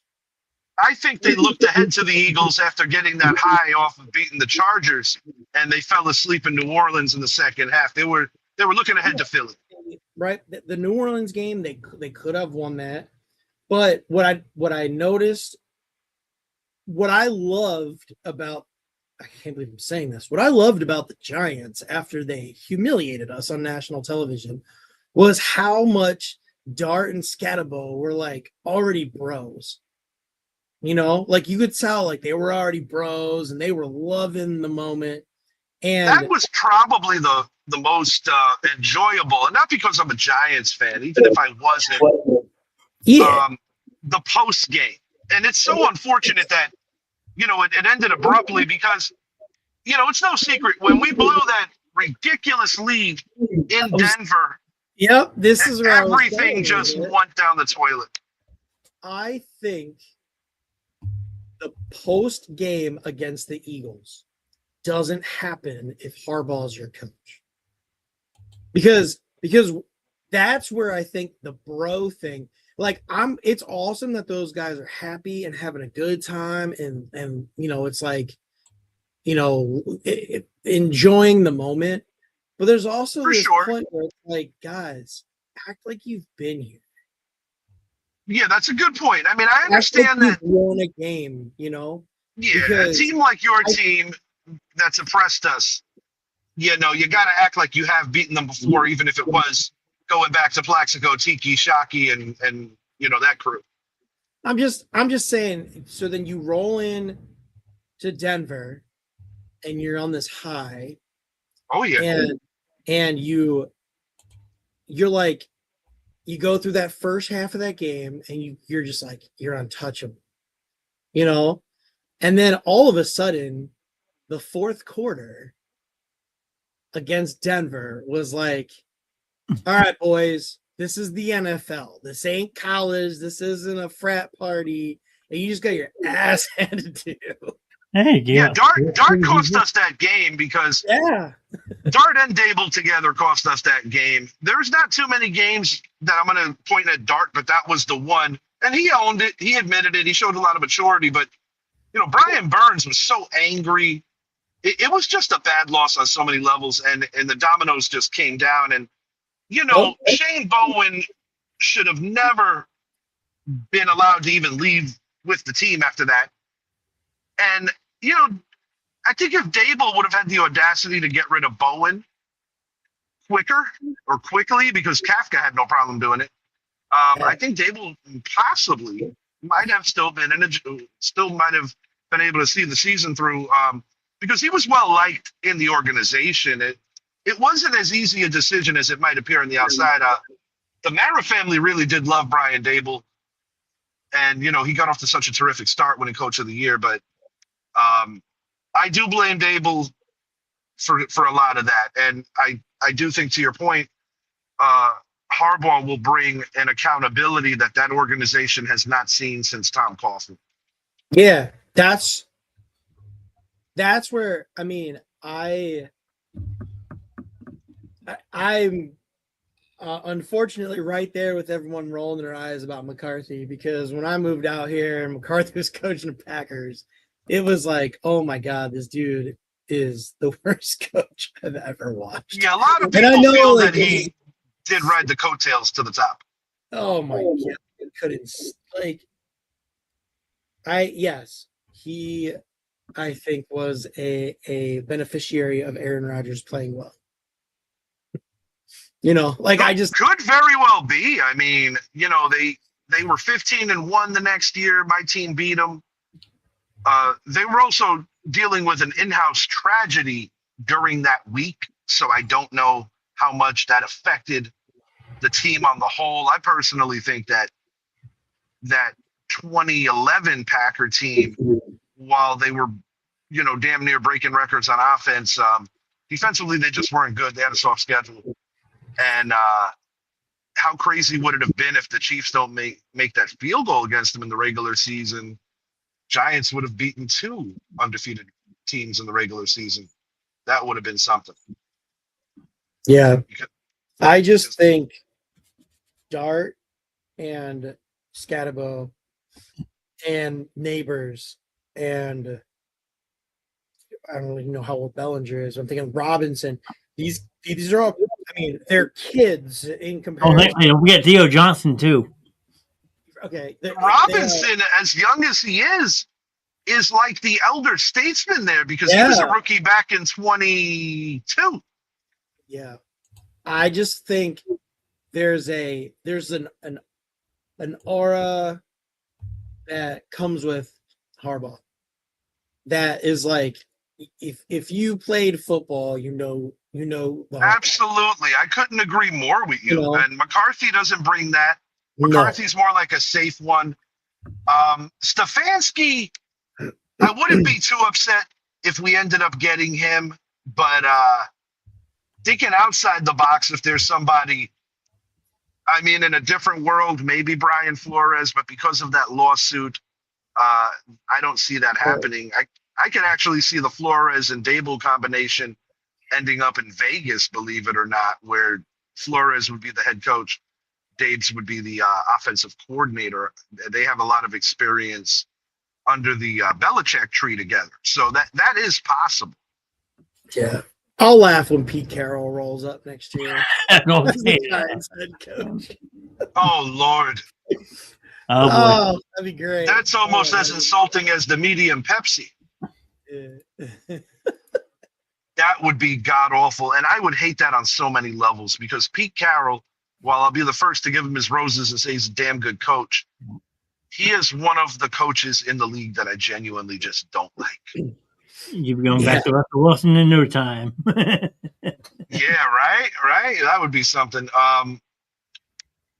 But yeah, it's going to be interesting. I feel that Miami could be appealing for Harbaugh, but I think if we're talking about something that he could jump right into, and you kind of got the pieces where you want them already, I think the Giants are a no-brainer, unless if McDermott gets fired.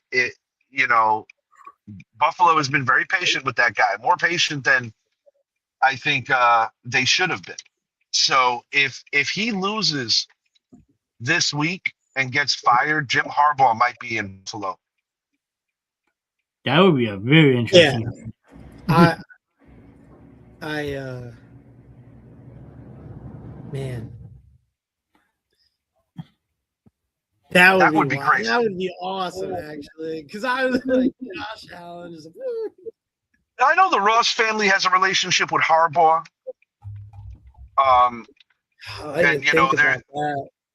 Yeah, but I still don't think that's the premier destination for Harbaugh because he's not a spring chicken.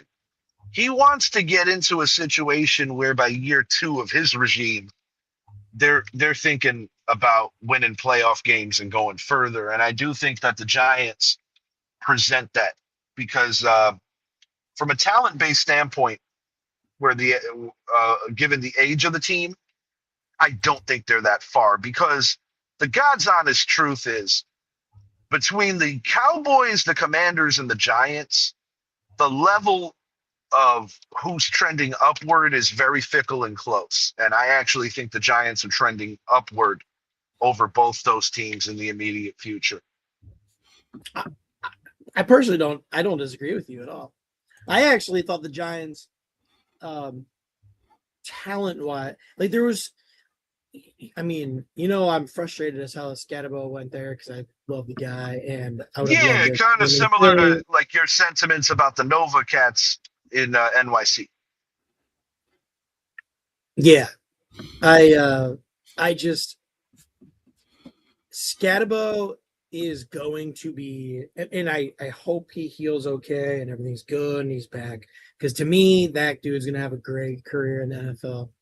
He's a battering ram, and I think with Tracy topping 1,000 all-purpose yards this year, and most importantly, something that a lot of people are overlooking because the defense was so just terrible, is that the Giants' offensive line lining up just outside the top 10 for the season, which is massive considering that this has been a problem for over a decade for the Giants, going back to the Eli Manning era. So I personally think that they have the talent on this team. I mean, we need a sideline linebacker. We need a cornerback 1.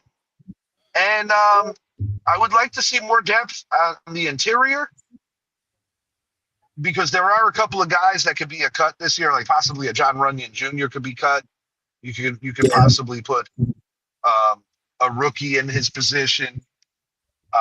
Thibodeau, I think, is as good as gone with the emergence of Abdul Carter. I think what they're going to do in this draft, no later than round 3, possibly round 1 even, they're going to try to find the third wheel to pair or to add rather to Burns and Abdul Carter.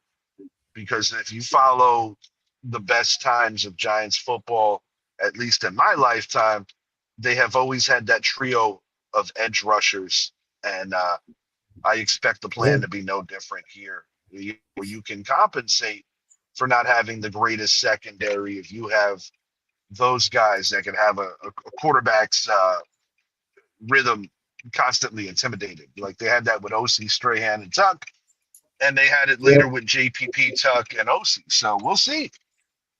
Definitely gonna be interesting, that's for sure. Yeah, it's your team needs a new OC though.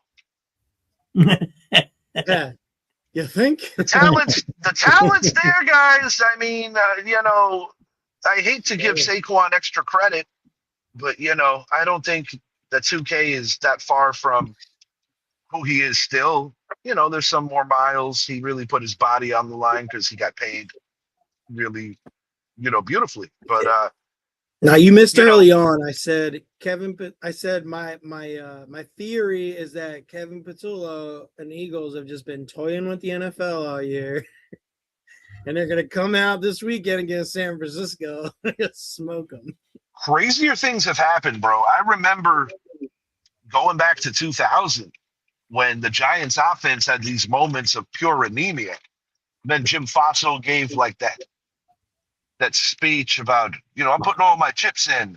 And then he took over the play calling duties from Sean Payton. Next thing you know, the Giants are in the Super Bowl. And truthfully, especially if Green Bay beats Chicago, the Eagles have an inside track to another title game, as trying as this season has been, because that gives you a second home game, assuming you win game 1, which I think you will. And it'll set you up, in my opinion, with a rematch with the Rams. And, that's what we were saying early on. Yeah. Mm-hmm. Yeah, you're home for that, So I think the Bears and the Packers are going to be within a score. either way, if the Bears win, if the Packers win. The only reason why I do want the Packers to lose to a level is because I think it basically gives Seattle a free ride to the title game because Seattle will annihilate the Packers.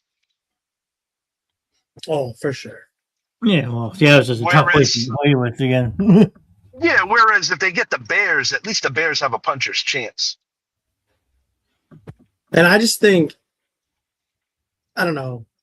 I think it would be great for, I think it would be great for Caleb too. I said earlier on, I think the Bears are gonna, I think the Bears are gonna win that game. I just don't see how Caleb Williams loses that game.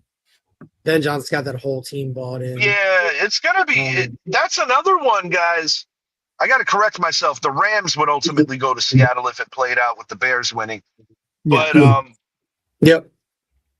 Matt LaFleur, believe it or not, even though he has a winning percentage that rivals the first years of Vince Lombardi, Curly Lambeau, Mike Holmgren, he could be on the hot seat if the Packers lose, which I think is very unfair. But, that's life in the NFL. No, I haven't saying that. We would talk about that in a weekend group chat. If the Packers go out and lose in Chicago, is LaFleur back next year as the Green Bay Packers head coach? I like LaFleur.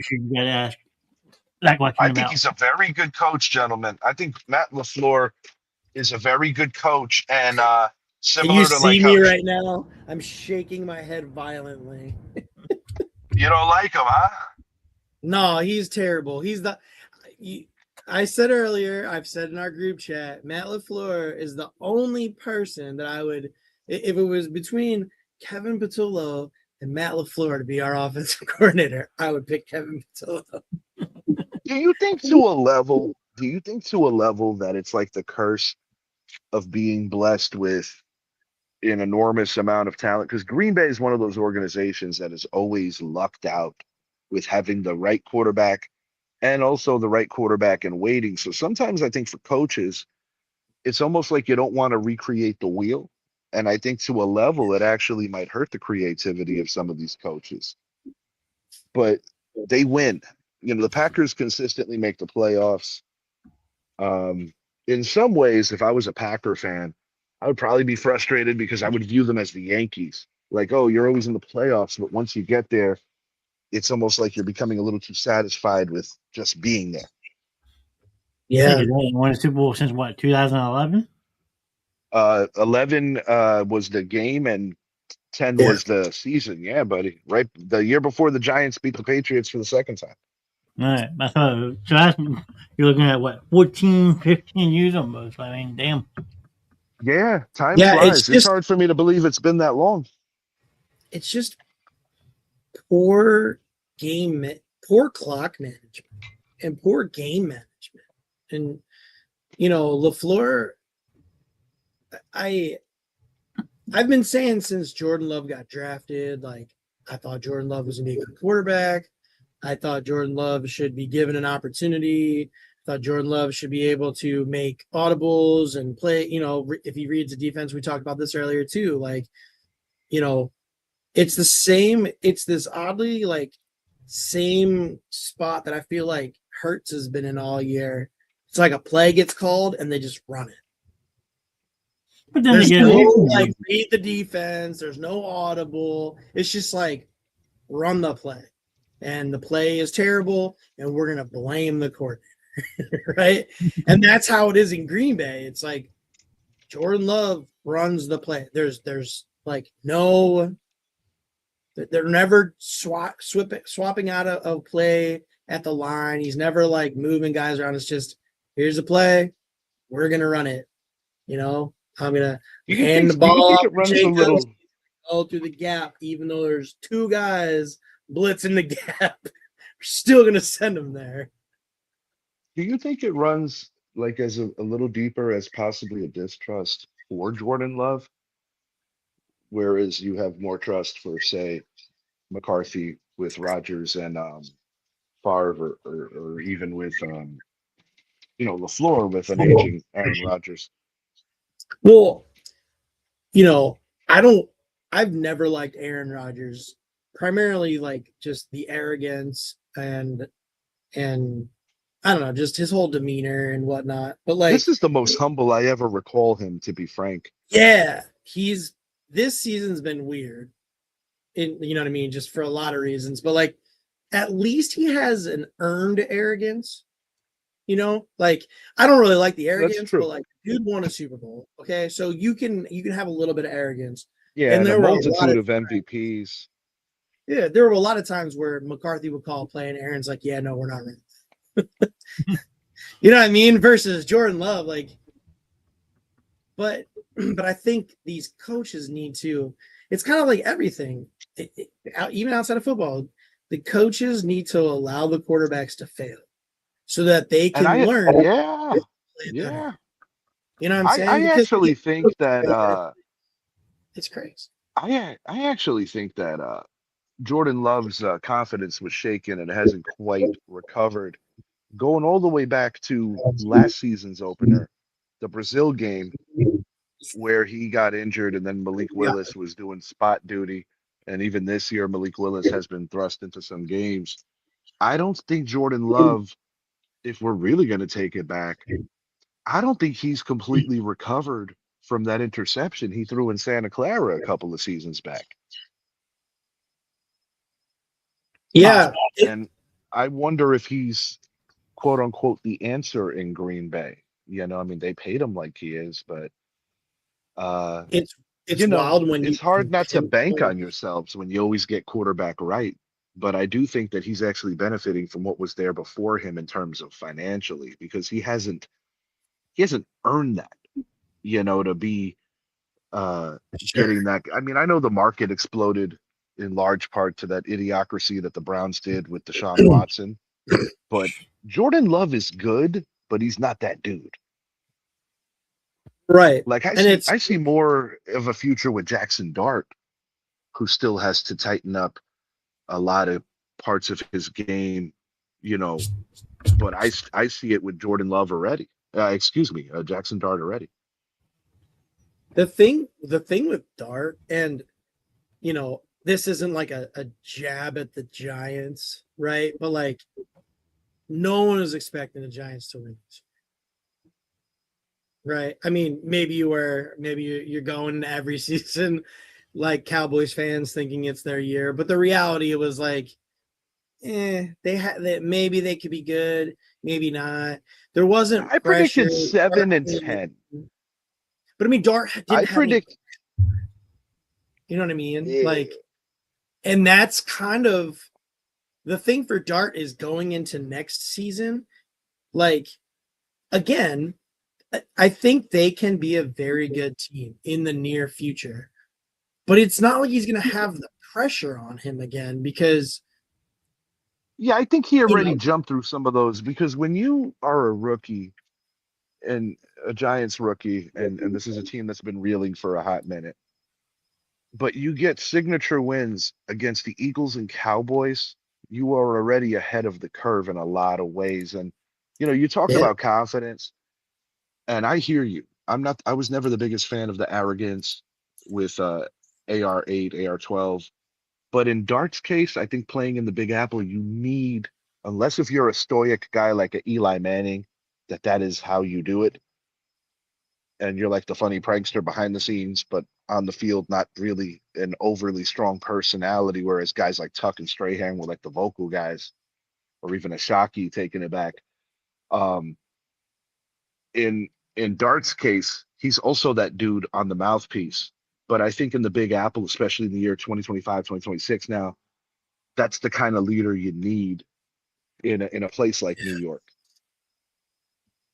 Well, that's why Eli forced his hand to get to New York, because he wanted to be that voice of that franchise. If you put him in San Diego, does he have the same career he had in the Giants? Probably not. Does Phillip Rivers have the valid point, and you could probably say the same for Rivers, not because Rivers doesn't have the ability, but I don't think Rivers wanted any part of a place like the Big Apple. I do think, however, the one questionable one is if the Giants would have just waited it out and taken Ben Roethlisberger. That's an interesting one, and it makes me wonder if they would have even been more successful, because I have mixed feelings on that '04 class. Like, to be completely unbiased, I think Phillip Rivers is the most gifted of the three. I think Eli Manning has an intangible that neither one of the other two have, because in the big moments, I feel that Eli was the finest player. Ben Roethlisberger played on more dynamic offenses. You know, he had AB, had Bell, more stability all the way around, because the Pittsburgh Steelers would never fire a Tom Coughlin. You know what I mean? And Yeah. that set the organization back. They're still paying for it. You know, we're over here talking about who's going to coach the Giants, and it seems like we do this every couple of years. But you know, Yeah. Ben didn't play as well in the Super Bowls, in my personal opinion. I mean, he had a real stink bomb against the Seahawks. He got outdueled by Rodgers, but he did make that beautiful throw to Santonio Holmes. So it's kind of like a mixed bag with Ben. What would have really settled the debate is if Plaxico doesn't shoot himself, because we would have had Ben and Eli, good possibility in the '08 season. Yeah. You know, but Yeah. losing That was Plax, crazy. I point that as the final domino to fall before the Eagles really took over the power of that rivalry. Because going back to the Barber, Shockey, and Burris era, those were three Eagle killers. Oh yeah, I hate it. I couldn't stand Shockey. I loved it back off then, the damn but planet. Shockey yeah, had when drag Burris, balls. yeah, when Burris, Stand him. when Burris shot himself, that completely obliterated the mental edge that the Giants had. Yeah, that was a team that we definitely didn't. I didn't like playing them. I always had a ton of respect for Eli. I mean, I admit it. I rooted for the Giants in both Super Bowls that they won. I think most of America I did. can't stand the Patriots. So I spoke to a Eagles fan today, one of my coworkers, and I told her, I said, you know, when you guys won your first Super Bowl and I see Brady fumble, I'm not going to lie. There was a part of me that wanted to be the only team that beat Tom Brady on that stage. But there's another part of me that's like, I'm tired of this guy keeps winning and winning and winning, you know, and making people forget about Joe Montana and stuff. So, you know, I see him fumble and I'm like, I'm finding myself pissed off and giggling at the same time. And to make it a little more, yeah, to make it like a little more ratchet, I said the Patriots and the Eagles in the Super Bowl. This is like Al Qaeda versus ISIS. Can't root for anybody. Nah, but on a serious note, that was a hell of a Super Bowl, man. Yeah, stressful. Nick Foles, just you can't not root for Nick Foles, man. He's an easy guy to like, and I'm gonna take it a step further. When Kayvon was doing his little snow angel over Nick Foles' motionless corpse, I was pissed off at Kayvon because I'm like, damn, dude. You know, like I understand excitement and rocking somebody and things of that nature, but I'm like, bro, get off this little LT trip that you're on. You're not even anywhere near him. Like I remember when he had that strip sack of Taylor Henneke and he picked up the ball and he ran in the end zone or fell in the end zone. It was a beautiful play. But I'm like, buddy, your best games have been against offensive lines that are missing key components. You're not doing that against the Eagles. You're not doing that against Cowboys. You're doing this against the likes of the Commanders and the Jets. You know, and good riddance. A boo-boo on Joe Shane's part, not the player that they picked him to be. But fortunately, if Abdul Carter could just remove his head from his ass and take football serious, I know. I strongly believe that. Yeah, no lie. He's going to be a terrific player. Yeah. I just love fellas. We got to do a duel next week, man. We got to do a duel stream next week. Well, I got to get on Joe's schedule, and we don't have to do shows every once every 3 I months. know. It's my fault. Honestly, it's just like, I mean, with the kids and work, it's like No, dude, I hard get it. This to has been one of mix the ever. most challenging years for my podcast personally, and it's been a year of growth in my opinion. You know, Yep. we're reeling out a lot of shorts. Um, you know, we're jumping into some of the other stuff, you know, like we talked about that Diddy case. We do our share of music shows when we can. I like what you know, Johnny was cooking like with you know, the trivia nights and ladies nights and just, you know, full faceted kind of stuff. And, you know, it always comes back to what I love. I love sports, but no, I'm excited about the new year, man. You know, for the show, you know, networking, things like that. I'm excited for you guys too, because I think you guys, you know, I respect what you guys do, and I think you guys got a really good thing that you're just really just putting the seeds on right now. But you know, the best thing I could say is just keep going. There's no like straight line to any of it, you know, but you know, you keep putting the work in, it's bound to, you know, pay out and pay off. I'm into that. I mean, trying. I mean, the basement show's getting back on schedule. I got the movie room every Monday night now. That's buzzing. I mean, Well, the like you hard said, part's over already for people like us because we love doing it. That's the biggest thing. You got to love what you do. yeah. Oh I mean, yeah. And I that's give one myself thing. credit. I thought I was only going to do it 6 months, and then here I am 3 years later. No, it's funny how things work. Like for instance, we would have never met were it not that you I found you in the comments on a show that I did, and you know, we got to talking. You know, you guys have been on our stuff, we've been on yours. That NBA playoff stuff that was going on with Philly and the Knicks 2 seasons ago ran into each other. That That was was exciting. You know, that it was was good. It great. was just good content, you know, and yeah, maybe round two, especially if you guys advance. Yeah, we'll figure it out. Doesn't matter to me if it's on your platform or ours, but we should definitely do a dual stream going in, man. Yeah, set something up. Yeah. I'm all for. I would love to do like I know we talked about it before, right? I just got time to figure it out, but like a around the horn, trying to figure that out. Yeah, yeah. I remember last time I That'll popped be, in.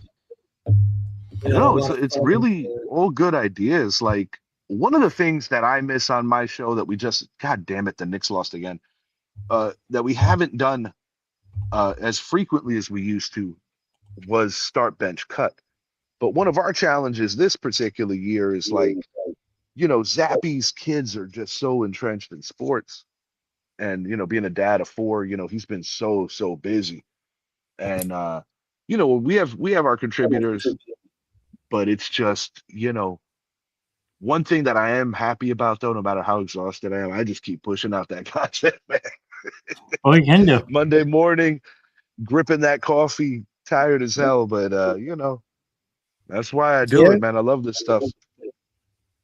I mean, obviously earlier on, like Nees was on talking with us earlier, and I know my buddy Mike is always interested in what we're doing, and so just having like a list of people who are interested.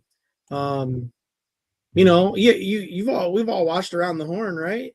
Yeah. Every Absolutely. episode it was different people on there, so like That's what made it it's special. definitely we could have like a email or group chat going on. It's like, all right, who wants to do it tonight? First four that commit, that's who's on. Speaking of a group chat, I'm gonna start one up with you guys and get Idris and Zappy in there too, and it could be like an ongoing one Oh boy. moving forward. She might as I well think it'll, just invite yeah, I him think it'll be good because you know just, sometimes you guys might be able to grab Zappy for something where he might not be able to hang with us, or you know, maybe one day we grab one of you guys. You know, just keep yeah. the doors moving. My wife wants to be invited. She just messaged and said, I can't believe I haven't been invited yet. Oh, that's cool. She talked My you girl all was about on one of my shows. One of my shows about shoot. She was actually on a show with an Eagles fan. Shouts out Daniel Nunez. He dropped a short today. Actually, gents, I was going to ask you before I get out of here, if you wouldn't mind, maybe throw me something less than 3 minutes, or even if you guys just want to pull it off of here on some of your picks, because what I've been trying to do for these playoffs is get like friends of ours to just drop what they think's gonna happen, and I'll just keep pushing them out of, just push them out of shorts. And I would suggest, same thing for you guys, push them out on your end as shorts. But I've been trying to get some fans to just hop in, and I'm gonna do one probably tomorrow morning before I go to work. I'm thankful that I get out at 4 so I can watch all the games. Sure. And I don't work Sundays. Sure. Yeah, man. I mean, that'd be awesome. We went through them all earlier on, and just I think there's obviously like the serious thought about the game, and then there's the there's the Bills where I'm like, yeah, Josh Allen. I don't care who they're playing. I don't need anything else. Josh Allen. I'm picking Josh Allen. It's so funny because I'm kind of like on the same boat with this, but Johnny made good points as to why he thinks the Jaguars could win. Yeah. And the truth is, Josh Allen and the Bills, even going back to Tyrod Taylor, they don't play well in Duval. But I think that changes. I just have a feeling. The original guy from my podcast, Jordan Patrick, was the original host of my podcast, diehard Jaguar fan. And check this out. Next year, the Jaguars are going to be playing in Orlando while that new stadium's getting worked on. And I imagine they're going to be in Camping World Stadium. They actually did a WrestleMania out there. And that's where the Orlando City soccer team plays. But it would be – I got to find out if the G-Men are in town, because I do think that we draw Jacksonville next year. I can tell you. Hold on. I feel that they might be in our house next year, but I got to double check that. I'm looking right now for you, sir. Thank you. Let's see what my favorite thing is. So next year for the Giants, let's see, at Dallas, at Houston, at Indianapolis. That answers that. They're coming to us. Philly's going to Jacksonville next year. Oh, is that right? Philly's going to Jacksonville? Yep. Wow. So that game's going to be in Orlando? Yeah, bro. When is it going to be? We don't know yet, right? Because I'm like, Orlando for we'll get that info right around the time of the NFL draft, give or take a week. Usually I want to. In 22, I saw the Giants in Jacksonville. That was a game where DJ and Barkley both went over 100, and the Giants had a goal line stand. And it was kind of comical because we snuck into some end zone seats for the second half, Idris and I. I don't know how they didn't see us. It was so damn. It was especially Idris. Idris is a big guy, It was just so damn hot. And years before that, I actually attended Saquon Barkley's first pro game against the Jaguars, and tailgating was pretty fun. And in MetLife Stadium, we saw this massive Winnebago. Duval travels well. They got good fans. Yeah. They were hanging with us, actually. They were like right next to us. They had this big Jaguar flag, and we had this big giant flag on our side. So they just kind of came over, and we're just eating together, chopping it up. But it was a very rainy day. I wish the rain that I got in Jersey for the Saquon debut would have been the rain that never happened in the game in Jacksonville. It was just it was that damn hot. I think it would be awesome to get to coordinate getting to one of the Eagles Giants games. We got to make that happen, or maybe we could even make it a tradition where 1 year we do Philly and then the next year we do Jersey. Like that'll be kind of cool. I'd be all for it. We could just say because we went 1-1 this year, so it's like whatever, pick whichever state. I don't really care which one it is, and then it's like whoever wins, that's where you're going the next year. Well, I think every man gotta win a game. I think every man, no matter how old you are, as a visitor, part of being a fan of your team, especially if you're a Giant fan, I think you have to experience the link at least once. So you never been to the link? And never been to the link, man. Come And on down, buddy. Well, come on up. I should and, Honest. and fortunately, Idris Salam is a former boxer, so just in case. No, I am. If we went to a game at the Link and I'm with Giants fans and anybody says anything, I'm gonna be like, shut up. Like Yeah. we're not doing. But this, dude. what's Yeah, I get funny? it. But right here, I you like know the what's Giants. funny? I was gonna tell Idris reach out to Aaron, assuming he's still on the staff next year, which I'm sure he will be. Maybe get some field passes. But the funny thing about that is, being a visitor, it would be funny to rock Giant gear, if somebody from the Eagles is doing us a favor. So I'm like, I don't want to send the wrong message, but that would be funny. Get yourself a nice Eagle. Get like an Eagles like starter jacket. You get down in the field and you just rip it off. like the one in the crisscross video. Yeah, with the filla on the back and the Kelly How's Green. that for old school? That's that Fred Barnett era. Freddie Barnett, still one of the greatest plays in Eagles history.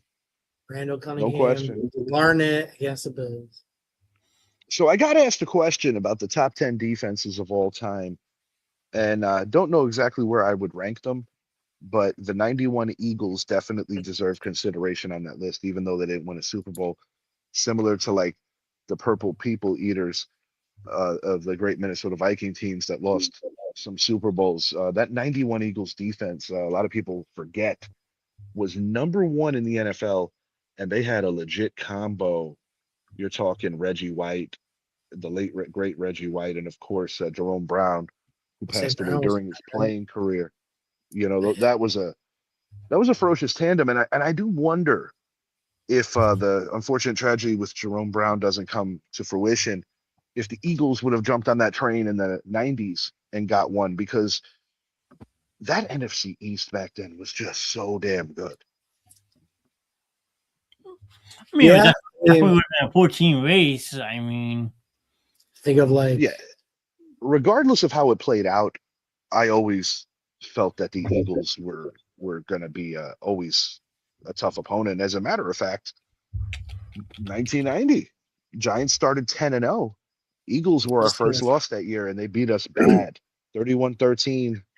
And that was the start of the whole gangrene thing. Yeah, and the first matchup was not a blowout. The Eagles played us close in game one. Game two, they destroyed us. That started a 3-game losing streak for the G-Men. Hostetler ended up coming in for Sims midway through the third loss. Sims was lost for the year, oddly enough, against the Bills. The Bills injured Sims, and then they lose to Hostetler in the Super Bowl. Make sense.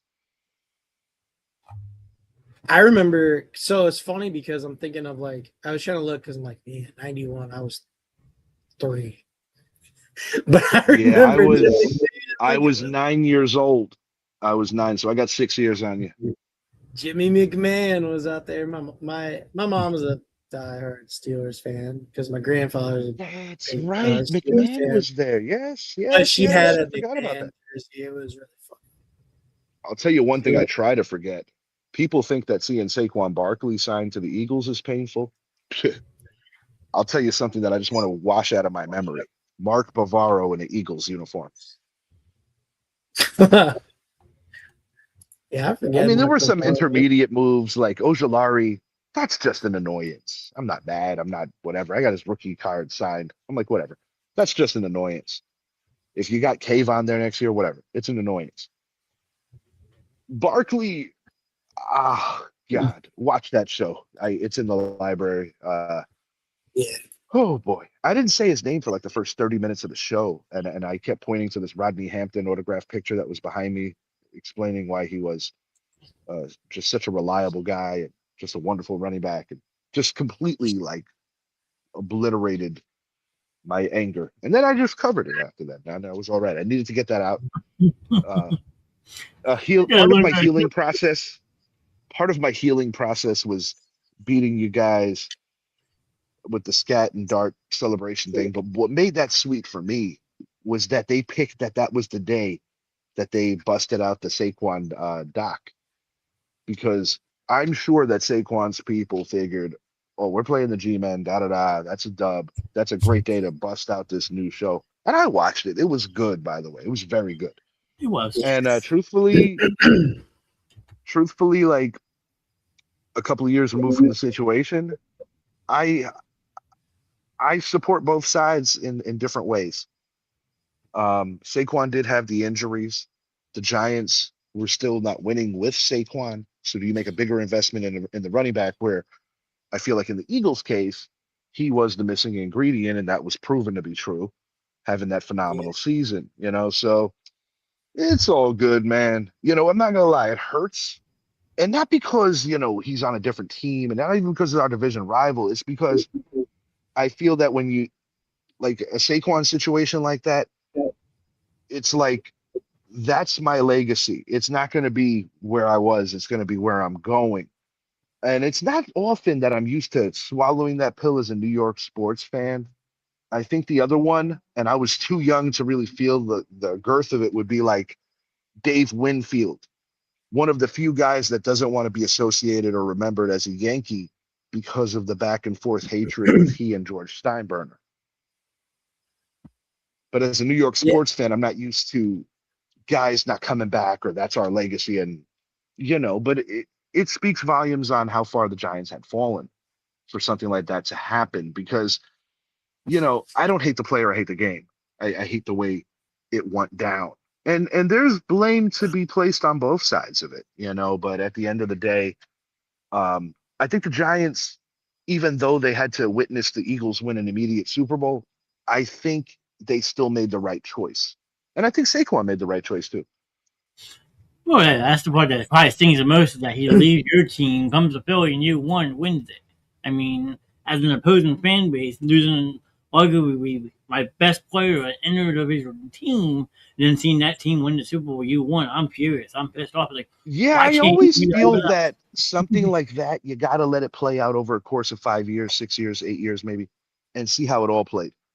Because as phenomenal as Saquon Barkley is, when people look at our running back room, they're not pointing fingers and being like, oh man, these guys suck.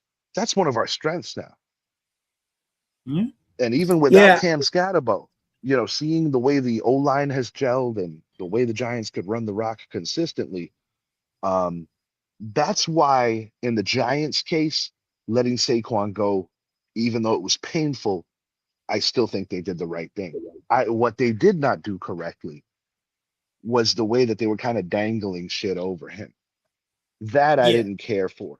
And it wasn't a Saquon pity party. It was the truth. Yeah, there are two things there. One, at least Saquon didn't go to the Cowboys. Yeah, no lie. Right? That might have been even more annoying. Right? Okay. I just wanted to. I was thinking. I'm like, this is how I'm gonna make. Because I mean, I gotta be logical, dude. He has PA roots, so it's not like and Tiki and him, But I understand Tiki Barber's position too. It wasn't just about an embedded hatred for the Eagles because of the era that he played in, and Mr. Mara was still alive. If people forget, man, Tiki Barber, like. Wellington Mara looked at him like a son. I mean, he was at Wellington Mara's deathbed. Like him and Jeremy Shockey were actually two of Wellington's more favorite Giants in terms of this century, like, post LT, post Bavaro, post Sims, the obvious guys that, old school Giant fans would associate with, but Carl Banks, that caliber, Harry Carson. But it was comical for a while seeing Tiki and Barkley go back and forth. And I actually think it helped Tiki a little get back in the good graces of some of the Giant fans who hated him. And it's weird how things work out because when Tiki walked away from the game, he had that phenomenal season. The Eagles beat us by a field goal that year, David Green Acres. It's funny because Eli wins without him. Then we get these two new running backs, and once again, what do Saquon and Tiki have in common? That everybody freaked out when they left the Giants, but everything was all right. Yeah, it was funny because I was talking to a couple people out here who are Giants fans, and I was like, you know, the only thing I can compare Saquon leaving to was when Terrell Owens went to the Cowboys. Good comparison. And No, I tend to agree. how I tend to frustrated agree. it was, like how frustrating Terrell Owens was, just period. But like having him on the team, making that Super Bowl run, him coming out, having the craziest football game I've ever watched with a person with a broken leg. Yeah. Like just, and then to have him do all the shenanigans and, doing sit-ups in his driveway to then leave Philly to go to Dallas. And I then in that remember it very vividly. first season, he led the league in touchdowns. That was a crazy year in sports. That was the And it same was year as like, Malice in the Palace. There was a lot of stuff going yeah. on. You had the rift between Malone and Kobe. There was And a it was lot just, of crazy stuff in sports that particular year. Even in sports video games. That was the year that the ESPN game gave the double middle finger to Madden and said, "Yo, we got a better game than you." yeah. I mean, it's just, there was a run there. I mean, the 3 years that Owens was in Dallas, he was at the top of the NFL. No question. And McNabb No question. was struggling to have any consistency, Now, I never asked an Eagle fan this, but this might be the right time. Oh boy. What was the reaction when R.W. McQuarters picked off Tony Romo in 07 when the Giants pulled the upset, avoiding a sweep against Dallas because they beat us twice in the regular season? Dallas was the 1 seed. Oh my God, that felt so damn good. But I will say this, if Parcells would have been the Dallas coach, there's no way that team would have lost to us. I love every time Dallas loses. Oh yeah, you have to. Right? Like I can't even. I will rock full Giants gear against Cowboys. Like there is literally nothing I. See, it's funny because this is always an age-old question and debate amongst East fans because, based on history, it's supposed to be the Redskins who are now the Commanders and the Cowboys, Indians, the to the end of time, iconic fans in the fan bases. We know all about it. But then you got the Turnpike rivalry between the Giants and the Eagles, which spans all the way back to 1933. You got just vintage moments on both sides. The OC Umanura game, the 6 sacks. You got the Miracle at the Meadowlands one and the second one, Herman Edwards, Deshaun Jackson. You've got all kinds of just tons of great stuff. Vi Sekahema. I remember that dude punching the friggin' goalpost when he ran one back on us. I was cursing. I was like, Jesus. Great rivalry. But the thing is, like what stands out, I think it's a recency thing because every franchise in that division has a healthy hatred for each other, particularly when they're all relevant. Like Bill Parcells, the title game against the Redskins, throwing it back, the Wind game, where he decided in the first quarter to go against the Wind.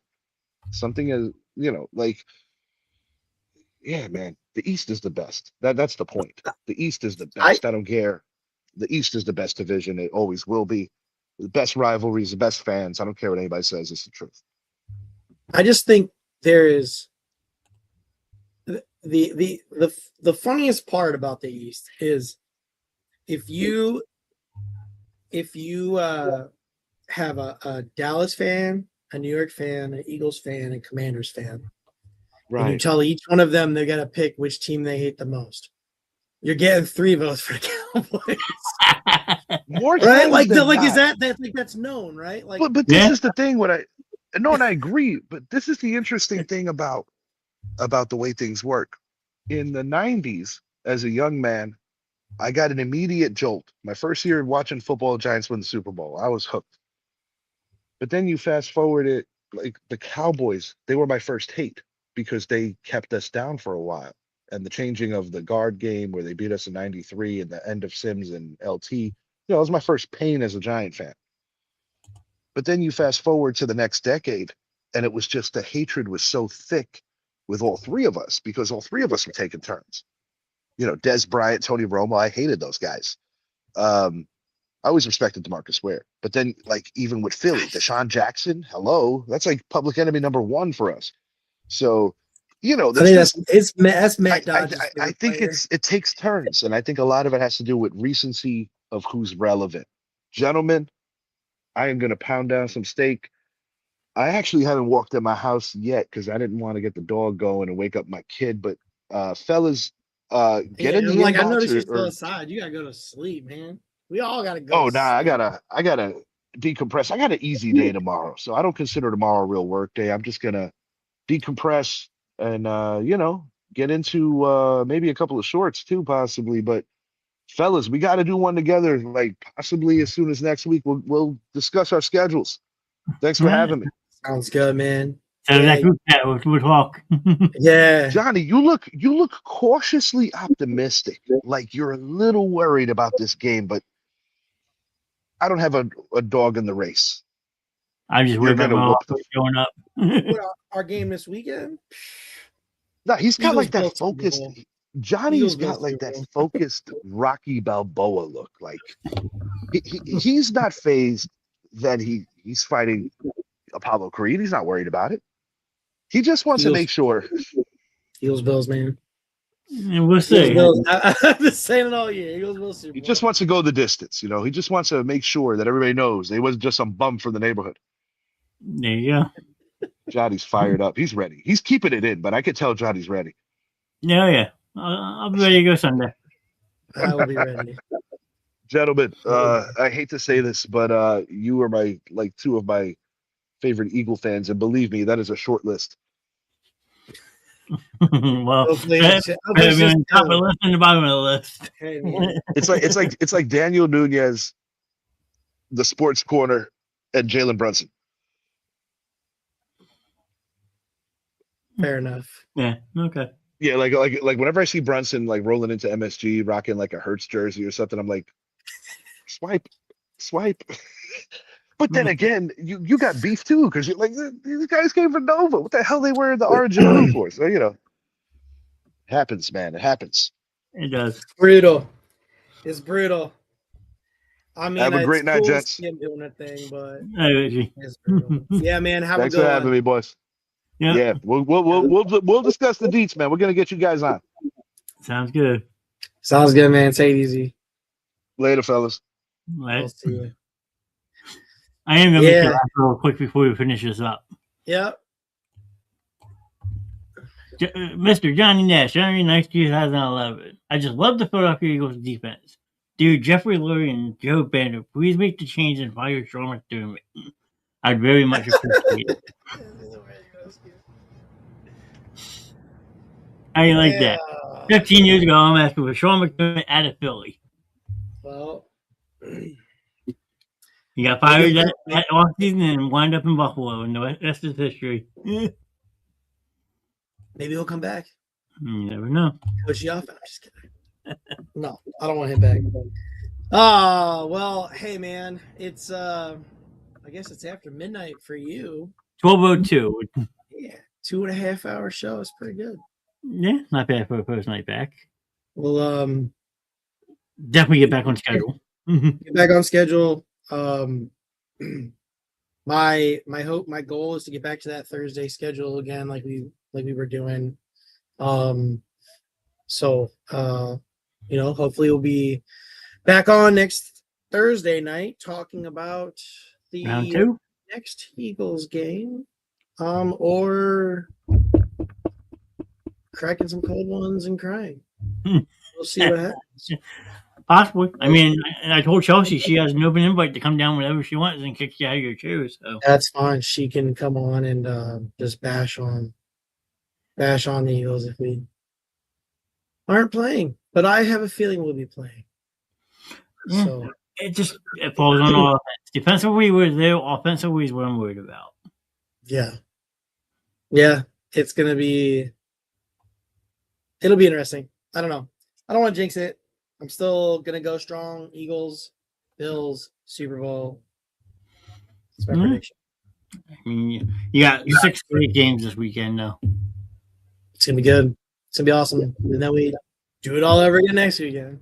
Yeah, then you window down to 4 games, and then you go down to 2 games. So I mean, this season went by too quick. It really did. I mean, I think we can both agree with that one. This NFL season flew by. It did. But as I am every year in January, I'm pumped for the playoffs. This is the time of year where I will most likely, if I'm not watching it, it will be on every game. All 6 of these games will be on. So I'm looking forward to seeing how it plays out. Yeah. And what's nice about it this time of year, too, you don't have to worry about flipping back and forth to channel. You can focus on one game. Yep, for sure. And yeah, it's going to be good. I'm looking forward to it. And as a Penn State fan, go Hoosiers! Yeah. Beat the hell out of Miami, Oregon today. I don't know if you saw the final score, 56-22. That's just crazy. Indiana, Miami. We'll see. There's no way Indiana's mistaken. Hope not. We'll see. But yeah, we'll see if we can get back on schedule, and we'll be back on Thursday nights at 9:30. If not, just keep an eye on for the posts. Hopefully, we can start getting more traffic on the channel, get more posts out there, get more people involved. Anyone is always welcome to jump in and join us. If you have a favorite team you want to talk about, and then we'll transition into different sports. You still got hockey going, NBA, I mean, MLB off season. Yep. So plenty of sports to talk about. Looking forward to it. All right, man. But we'll see you. Yeah, thanks as always. Good times. Thanks for everybody that participated. Yeah, we had 6 reactions tonight. We had people in and out of chat all night. Absolutely amazing, especially for a late night Friday night. Everyone have a good, safe weekend and watch some football. Go Birds. Go Birds. See ya.